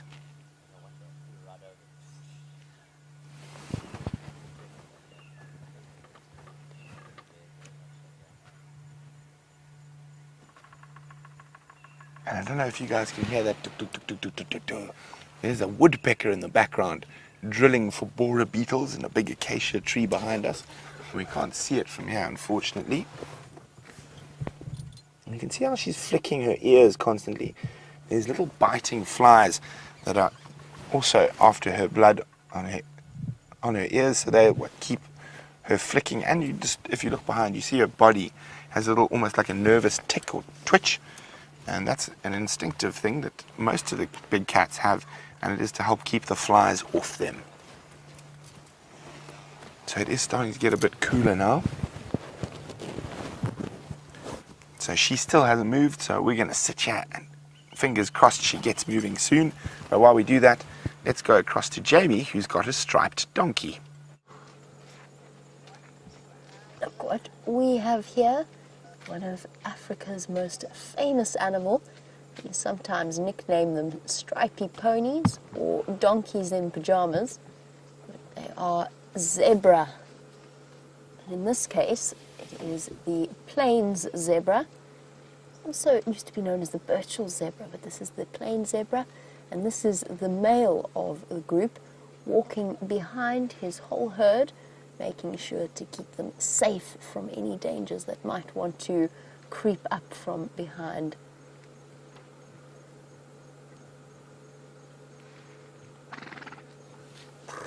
Sounding just like a horse. It is basically an African horse.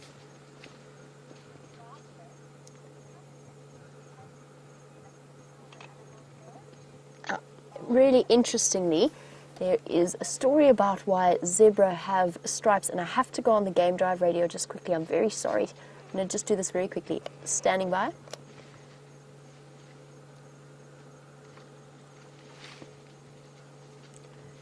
Copy that, thank you. I'm on my way. Sorry, guys. Mrs. Bartlett, I know that you did have a question about insects and whether there are any insects that can pass on dangerous diseases to the animals. I just had to have a quick chat with one of the other guides. But yes, there are. There's tsetse flies that carry sleeping sickness, and there's a couple of tick-borne diseases such as heart water that the animals can get through ticks, and a type of almost like a flu-like virus that is borne by the ticks, tick bite fever. It's the rickettsia, not virus, it's the rickettsia bacteria. So there are some ticks that pass on diseases to animals like the zebra and giraffe and buffalo. And there's a few naturally occurring diseases here as well. A lot of the animals here have tuberculosis, for example. And it's only when it doesn't really affect them, it's only when they start to get weak and ill for another reason, whether it's through injury or through age, that they first start showing symptoms. Now, I think that I got so excited about the elephant earlier that I didn't even introduce myself. So, just so that you know, my name is Jamie, and VM was on camera this afternoon. He was showing you all of those wonderful images.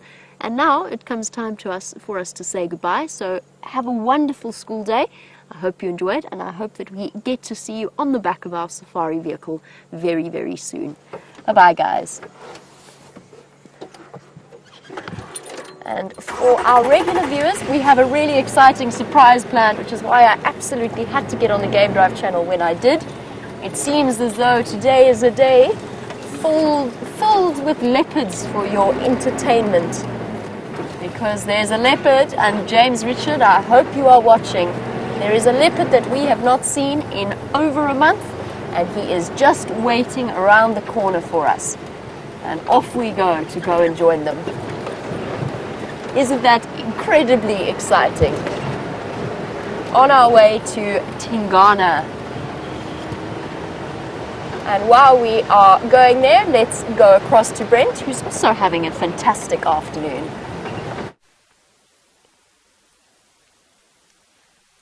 Oh, and you join us a little bit out of breath. We had to try and hightail it out of the way of those buffalo, and in so doing, we managed to bump into some nyala, which I'm going to try hard to show you at the moment. We're quite safe from those buffalo at the moment.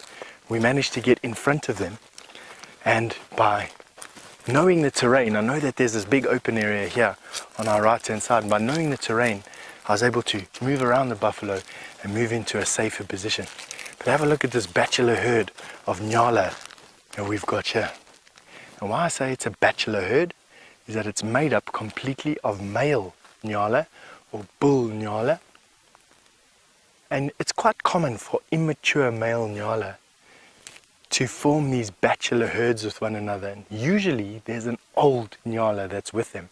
So a bunch of immature males, or not juveniles, but immature males like old teenagers, and then an old male. What we're going to try and do is let's get a bit closer and see if we can see which one is the old male. The guy who's teaching these young males how to fight, what food to eat, what to do in danger, imparting his knowledge basically. Now, it looks like, there we go. There's the old boy there. You can see what he's doing. He's erecting that fringe of hair that he's got on himself. That's called a piloerection. He's now gone behind that termite mound, which will allow us to get a bit closer while he's there. So come, there's one there. There he comes out there. That's him there. Isn't he a fantastic animal? Now he's erected that fringe of hair, not at us. He's erected that fringe of hair at those young males.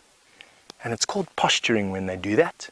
They'll stand side onto one another, erect that fringe of hair, and it's just basically a beauty contest. He wouldn't like me telling you that it's a beauty contest, but it is nevertheless. All right.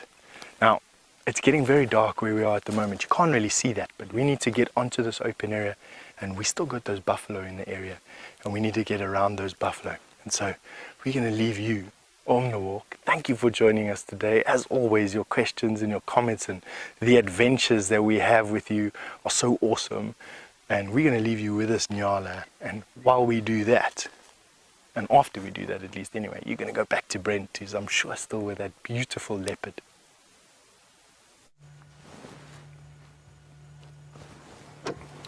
There she's up on the move. She's going the wrong way for us a little bit. Looks like she's moving closer towards the northern edge of our traverse area. But we will stay with her for as long as we can.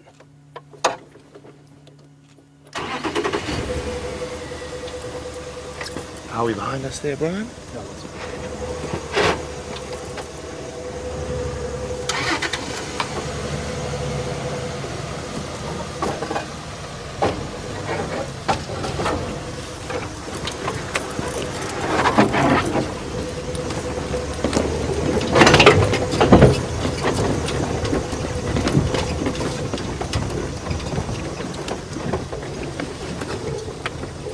Hi, Aaron in New Zealand.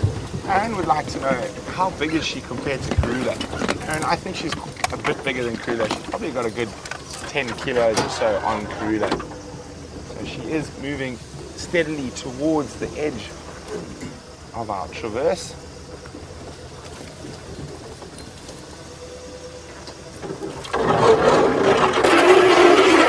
Canyon is up and mobile, heading northeast back towards the coral boundary.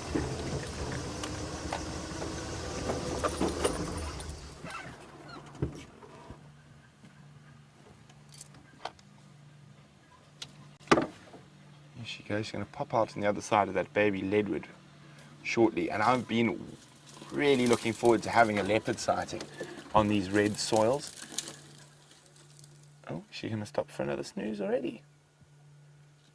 Actually might have smelt something.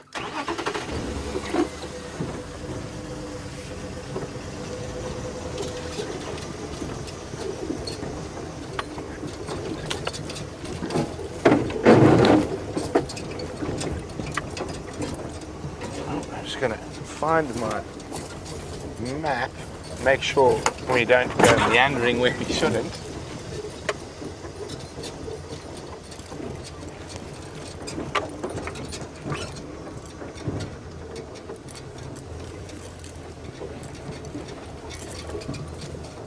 Big prominent termite mound coming up ahead, and leopards often like to walk, although I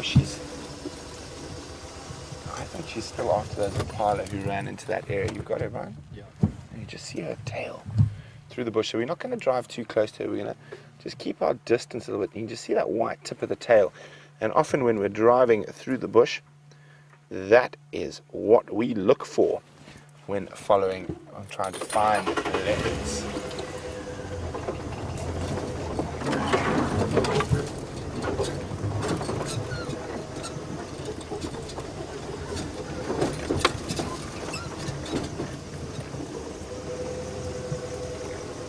So Sarah is wondering how far away can a female leopard be from her cubs. Sarah, she can be very far, up to 7-8 kilometers sometimes.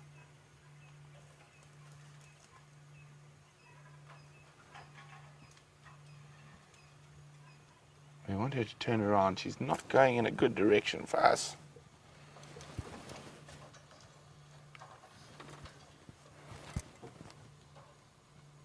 Yes, that's it. If she stays on that line, she's okay. But if she keeps heading to the left, she's going to cross out of our traverse area.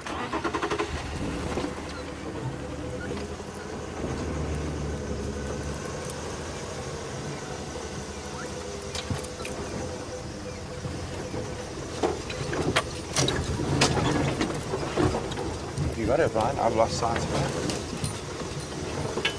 Oh, it's getting a bit... There she goes. Into the gory thickets. There we go. Just see her tail flicking out through that bush there every now and then. Okay, I'm just going to try. I've got to try get around through here. And there's some very nasty bushes here that like to give flat tires to cars. We don't want to do that now, do we?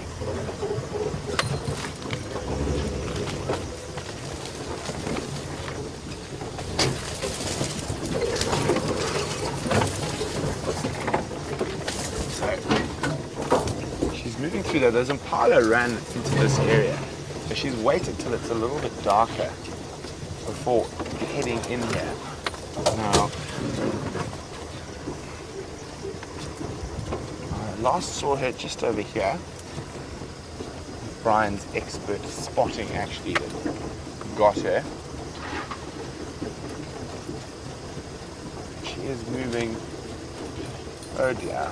I think she has crossed. Unfortunately,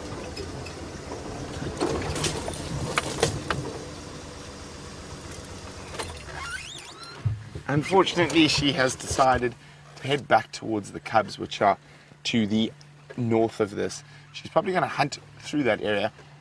So hopefully she comes back in the morning. Hopefully she decides there's more impala down here than over there. But as we have no control over where the leopards go. But speaking of leopards, let's go to Arathusa and Jamie, who might have a little surprise.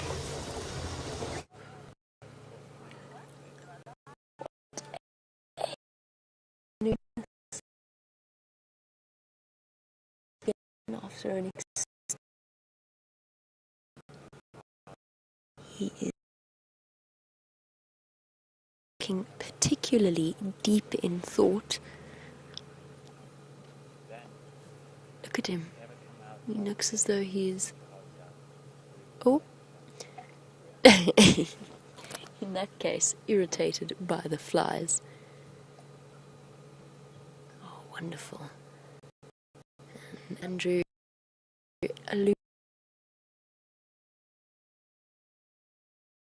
not to breathe and basically not to move too much, just because our signal is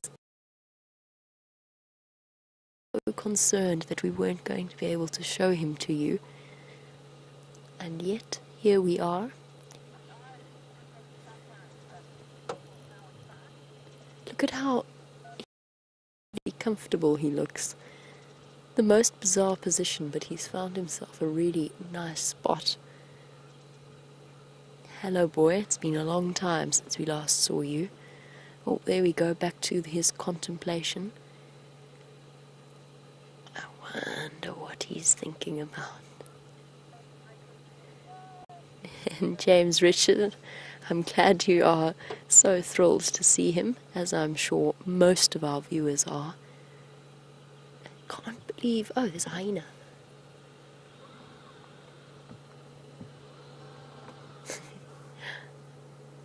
Hanging about, hoping to catch a morsel from this leopard. However, he's not going to be in luck because I don't think that Tingana has a kill here. I'm just going to do a quick look around. No, doesn't look like it. Hello, Sneaky. Coming to investigate, are you? There is a chance that this hyena actually followed the vehicles here, which is why we do not spotlight leopards when they're on the ground, or when they have the kill on the ground, or why we do not stay with leopards with small cubs after dark, just in case it is true that the hyenas have learnt to follow vehicles and the lights of vehicles. This is amazing. 2 spotted predators, one very good at climbing and one obviously not very good at climbing. And Tingana, he knows that hyena's there. He just could not care less. The hyena, on the other hand, is having a good sniff around in the hopes that maybe the leopard has got something up a tree. But nope. For tonight, we'll have to look elsewhere for a meal.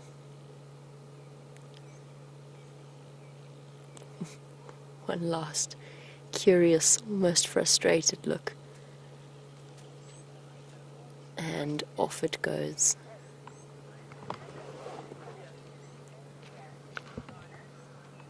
Hello. Off into the night to find whatever else it can. And before it gets too dark, Judy H., you were wondering if Tingana has a new nick in his ear. And yes, I noticed that as well.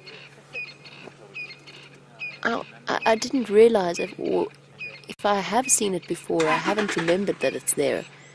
The top of his ear does look a little bit like it has a nick there. He looks so concerned.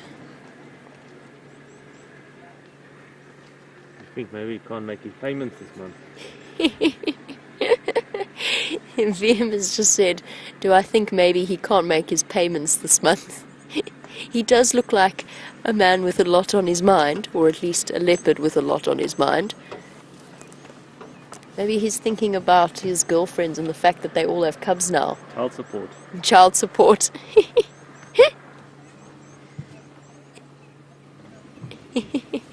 That's very funny. Zoe, you were wondering if we can tell the difference between the personalities of the leopards. And yes, absolutely we can. You get to know them, each an individual leopard, relatively well the more time you spend with them. Tingana, for example, is incredibly easygoing. He is such a relaxed leopard. He certainly looks it at the moment, now that he's shut his eyes, so he no longer looks terribly concerned. I cannot believe that is comfortable. It just looks so unpleasant. He looks like he's twisting his spine, and yet somehow leopards manage to make even the most awkward of poses look as though it's the most comfortable they have ever been in their lives. I've never ever seen a sleeping leopard fall out of the tree, despite the fact that it really doesn't look like he is terribly well secured there. Tail dangling right down. He doesn't look like he's going to be up and moving anytime soon, but you never know. It is getting dark, and you'll have to stay tuned and join us after the break to find out if he does.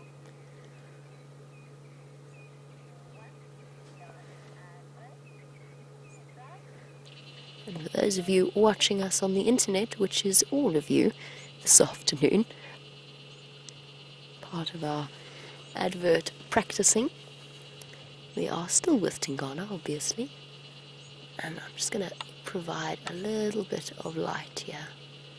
Let me actually take it down and around him. don't want to shine right on his face, so I put the center of the light sort of in the middle of his body, so he doesn't feel too uncomfortable. And he doesn't look concerned in any way, and he does look as though he's sporting quite a full belly.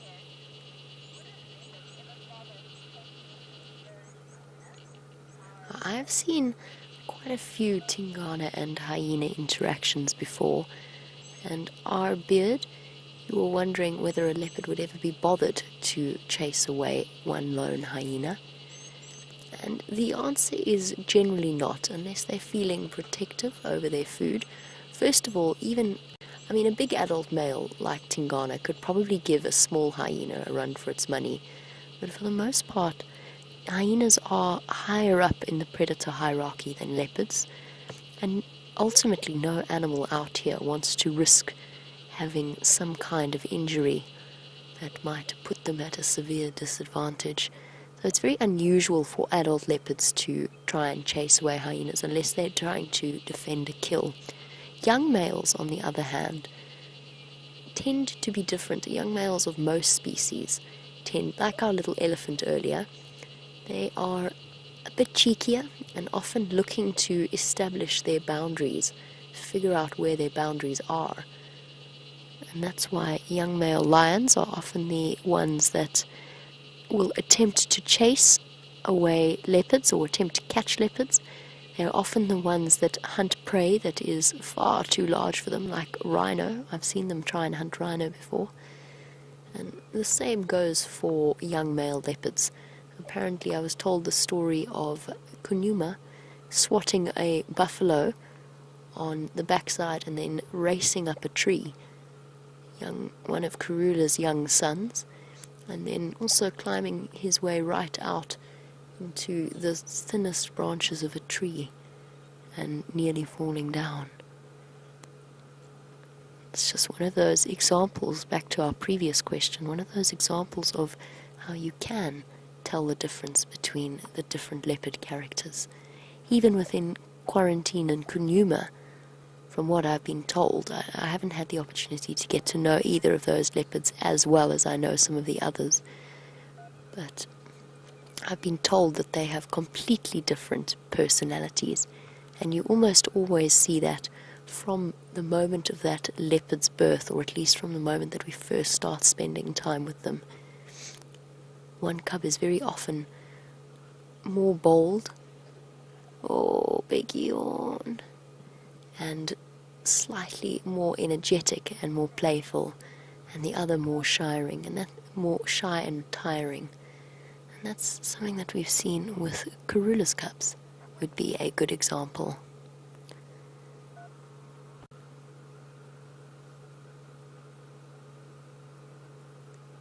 He's looking incredibly peaceful.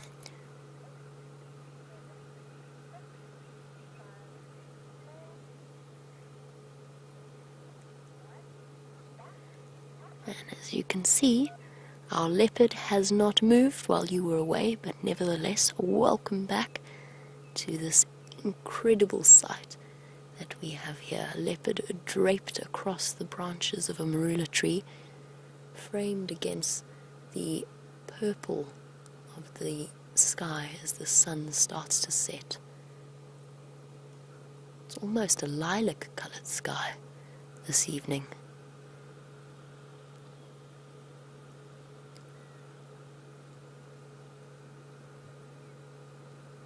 Isn't that just beautiful? Absolutely stunning. He's thinking about moving.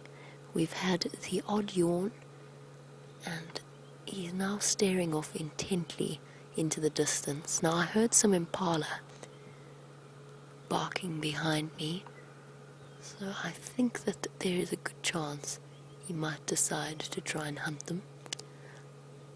The one thing I've noticed about Tingana is that he hardly ever seems to go all that hungry. I very often see him with a nice full belly, but something has attracted his attention.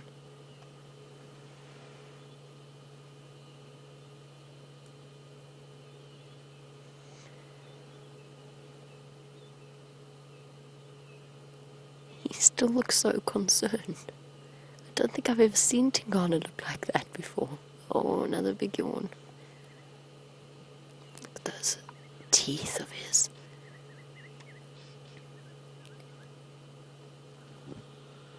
Oh, Africa has many beautiful things, but I'm not sure that it comes better than a leopard asleep in a marula tree. It really just is such a typical African pose. And since he doesn't seem to be moving about or planning on moving about anytime soon, let's find out how Brent is doing since his leopard walked onto a different property.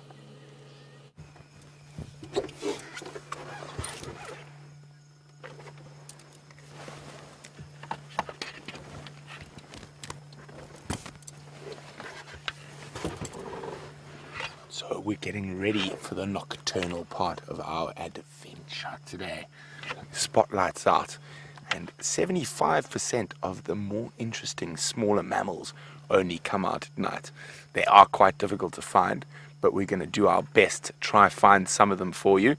So we're now on the southern boundary of cheetah plains, and I'm feeling cattish, small cattish.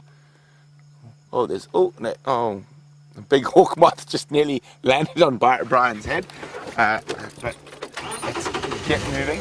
And this is an area we haven't explored much at night, so I'm hoping it's going to produce some surprises for us. Brian and I were just talking, and we're both very keen to keep sort of the killer bees record up and, you know, to be the first to show you guys an art form.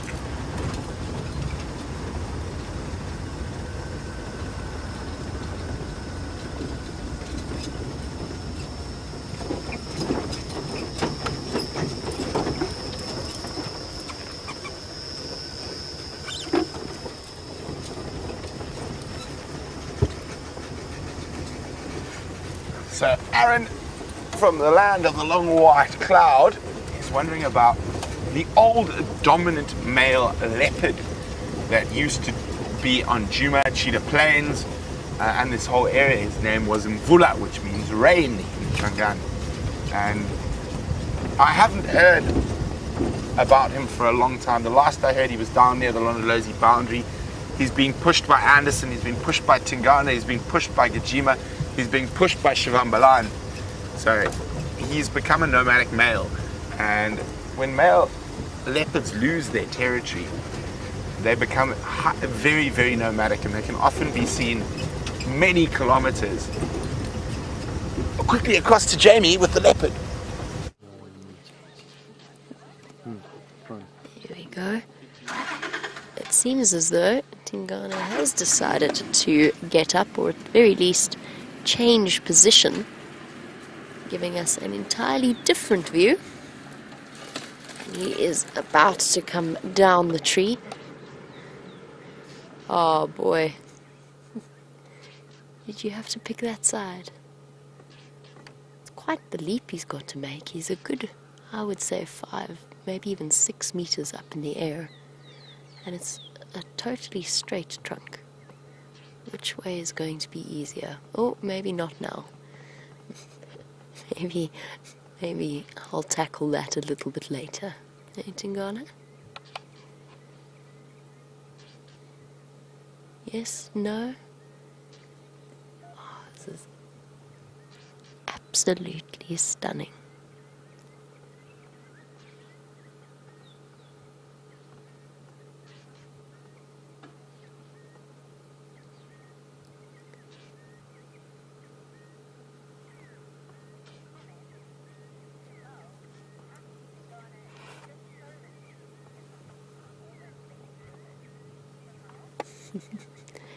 And Shamel has suggested that instead of looking concerned, Tingana looks somewhat relieved that he isn't having to deal with the attentions of so many. Oh.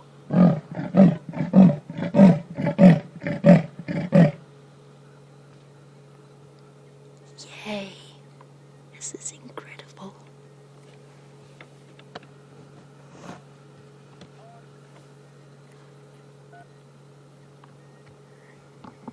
call of a big male leopard at night.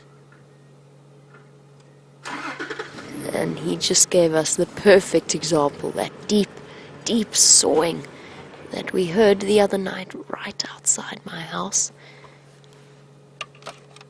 We were going to bed, and then we just missed out on seeing him. He crossed out of our area, traverse area, and now he's come back to us. I'm just going to reposition ever so slightly, obviously, since we can't currently see his head. And if he does start to call again, then I'll switch off immediately so that you can hear what an extraordinary sound that is. Just taking off my side lights.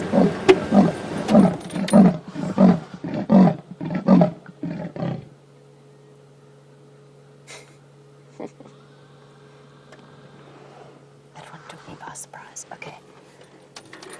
Let's take the opportunity here to reposition.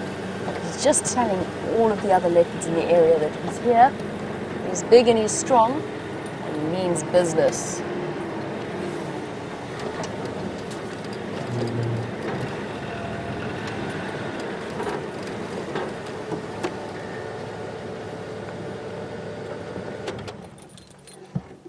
We're going to get another one. I don't want to go too far just so that you can hear the sounds of him sawing if he does do it again. And now we've got the perfect view for when he does do it.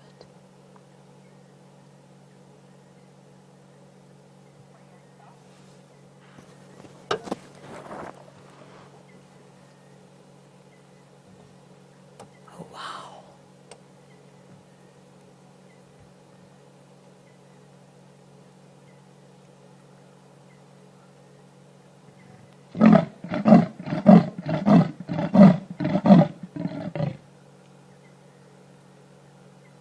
Wonderful.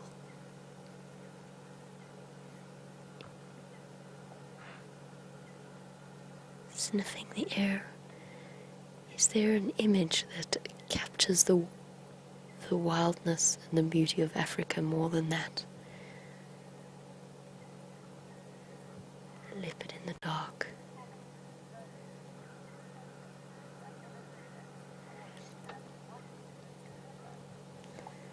And Zoe, this is the first time that you have heard a leopard calling, and you've been watching since December. I'm so glad that we could share this moment with you.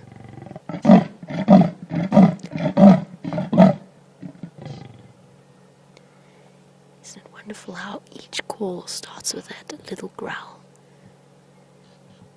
and then ends with it as well? I can hear Impala alarm calling, but I don't know if they're alarm calling at him.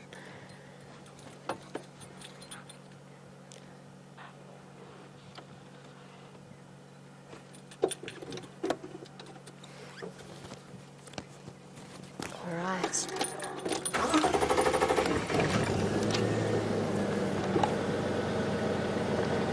Let's keep up with him for a bit, see if he's calling another leopard. Maybe there is a female around here. Maybe his reprieve is over for now.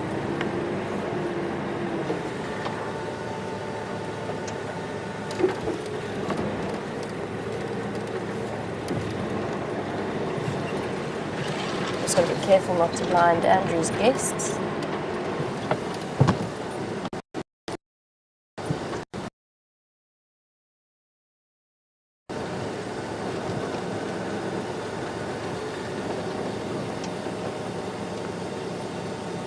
Guys, if he continues to go into this drainage line, we are not going to be able to follow him. We're going to lose signal, unfortunately, so let's just hope he calls one more time for us. And then we are going to have to leave him unless he comes a little bit closer towards us. Unfortunately, that is just the way of things. And we managed to get signal, and we did manage to spend some time with him. So this will be the last few moments that we can spend with him. Unless he pops up on the road to the north of us, in which case we may well be able to have signal again. I will do my utmost. But if we follow him into this dip, we're going to disappear off your screen. Oh, having a good sniff. He's going to urinate. Urine spraying and marking his territory. And off he goes.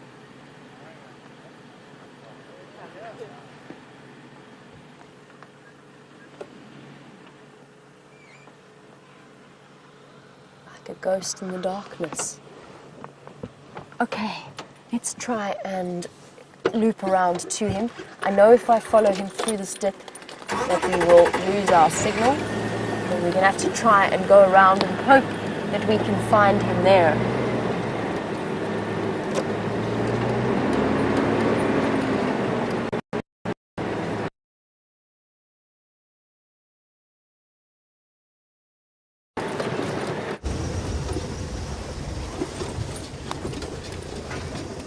Hello, welcome back. We are still in search of some nocturnal creatures. And I was going to go down the main drag, and then I thought, you know what? Let's drive a road that's not driven too often. Maybe it'll give us some luck.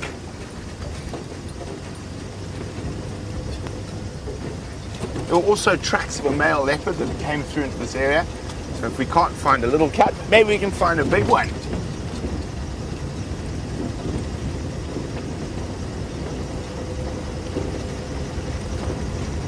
And we're still getting to know cheetah plains properly. And we don't spend too much time here in the northwestern part of the reserve. We normally rush off down to the open plains. It is quite thick, so it can be a bit challenging to see a lot of animals. But I think at night it might start working for us, because there could be some of those other creatures we don't see too often in these thick areas, and they come out and start using the roads as paths as it gets darker.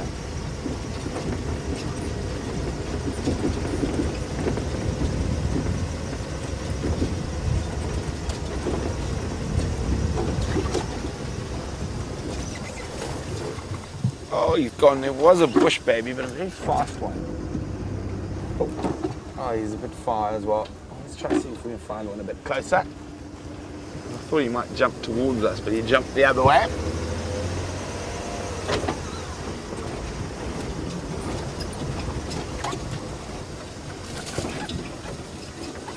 No. What do we have there?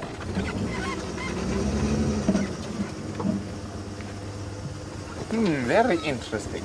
So one of the more common predators in the Sabi Science Game Reserve is the spotted hyena. I have yet to see a spotted hyena on Cheetah Plains. Brian, have you seen one? No. And I know Jamie hasn't seen one. I don't think James has either. Those are hyena tracks there. They seem to do their meandering very late here. We don't even bump one while we're on our way home.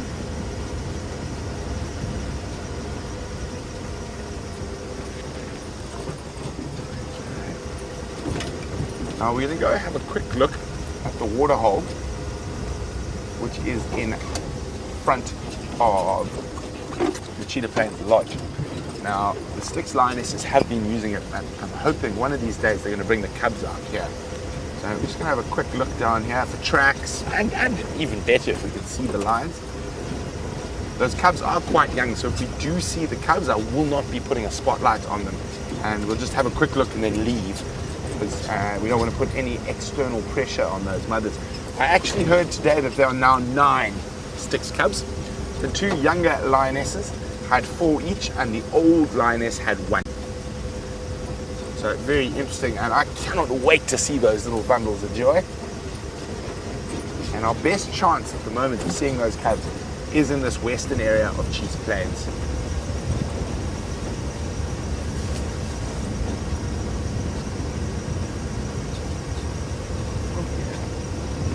So no sign of any tracks yet. This is also, we've now left in Kaya Amini's, that other leopard we saw, that female. We are now in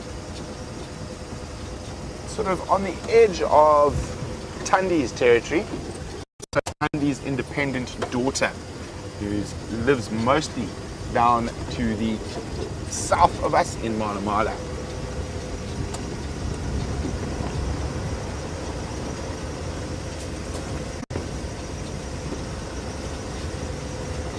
Oh, I don't know if this was the best decision. We're right next to a dry riverbed. It's quite chilly down here.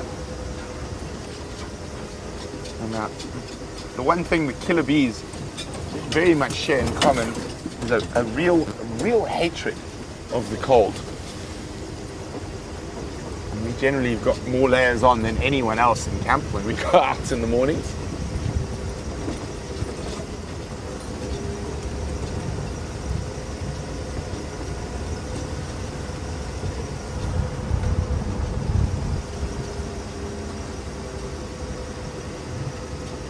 And it has been such an incredible drive. 2 leopards, Tingana sawing right next to you, and scent marking Nkayani running after those impala.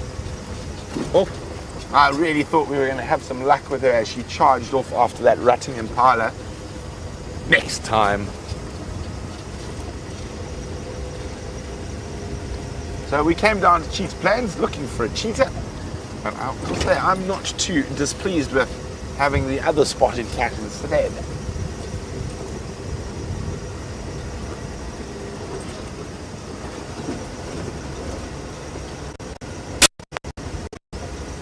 So while we keep checking down here in the west for any sign of any type of critter, I just want to check in this shallow depression, open area here quickly. And this is where I found lots of lion tracks, lots of leopard tracks.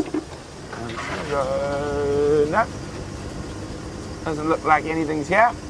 So I'm sure Jamie can't wait to chat with you about that incredible sighting of Tingana. It is so exciting. And you know what I've just realized? First of all, he's just called from a bit further north to where I thought he was. He's moving fast. And second of all, I've realized a year almost to the day ago, this is where I very first saw Tingana, in this exact spot. I had totally forgotten about that, but it was back when I was here on my interview drive, and the first half of the Sunset Safari I piggybacked on the back of Brent's vehicle and we went on a game drive, and he brought me here. We raced here at the speed of light to come and follow up on a report that Tingana was in this area, and he went south into Shirley's, and I can't believe it's been a year. All that time has passed since we last saw, since I've been here and been in this area. It was good timing on his part to come back here.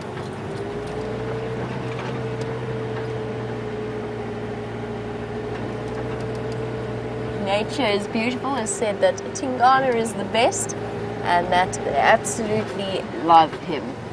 And I don't blame you. He is a wonderful leopard. Viam, you also really like Tingana, don't you? Yeah, he is cool. He's cool. He's a cool cat. He really truly is. He is the dominant male leopard in this area, so he is a center figure as in terms of our characters.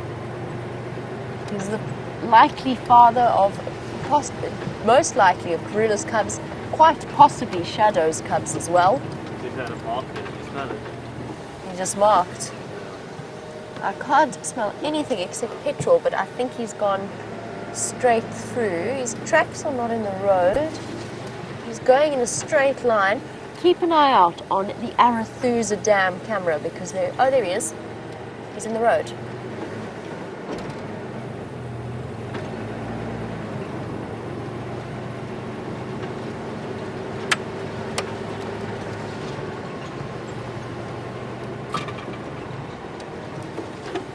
There we go. Oh, there's a kudu barking.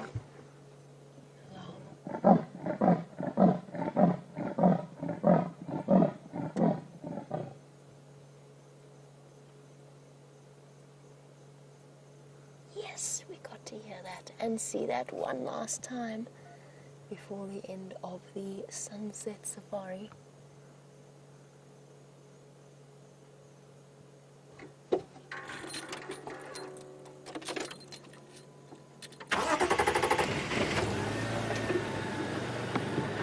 going to be the last few glimpses we get of him because I'm going to leave him to his hunting.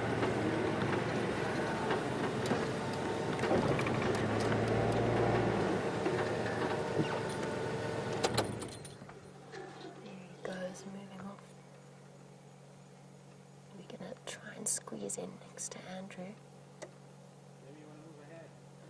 Thanks, Andrew, just for a couple of minutes.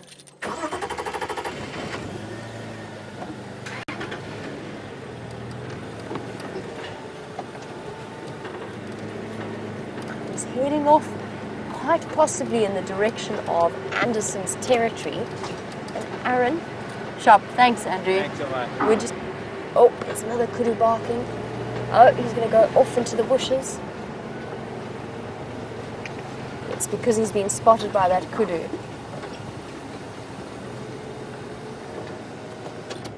Okay, he's got that limp. He has got an injury on his back leg, a deep gash of some description. I don't know how he acquired it. Quite possibly hunting. Oh, and this is going to be our last view of him. Oh, deep bark of a kudu.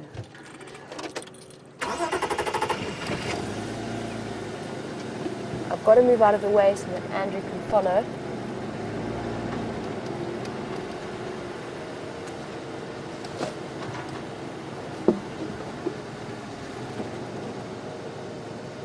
There he goes. Sorry, Aaron. I got so distracted by what was going on that I completely forgot to answer your question about if Tingana were to meet up with Anderson, would he back down because of Anderson's superior size? And the answer, Aaron, is we've seen it happen once before, the two giants of the leopard world meeting up around the border of Arathusa, the boundary of Arathusa on the western side. Just concentrating, there he goes.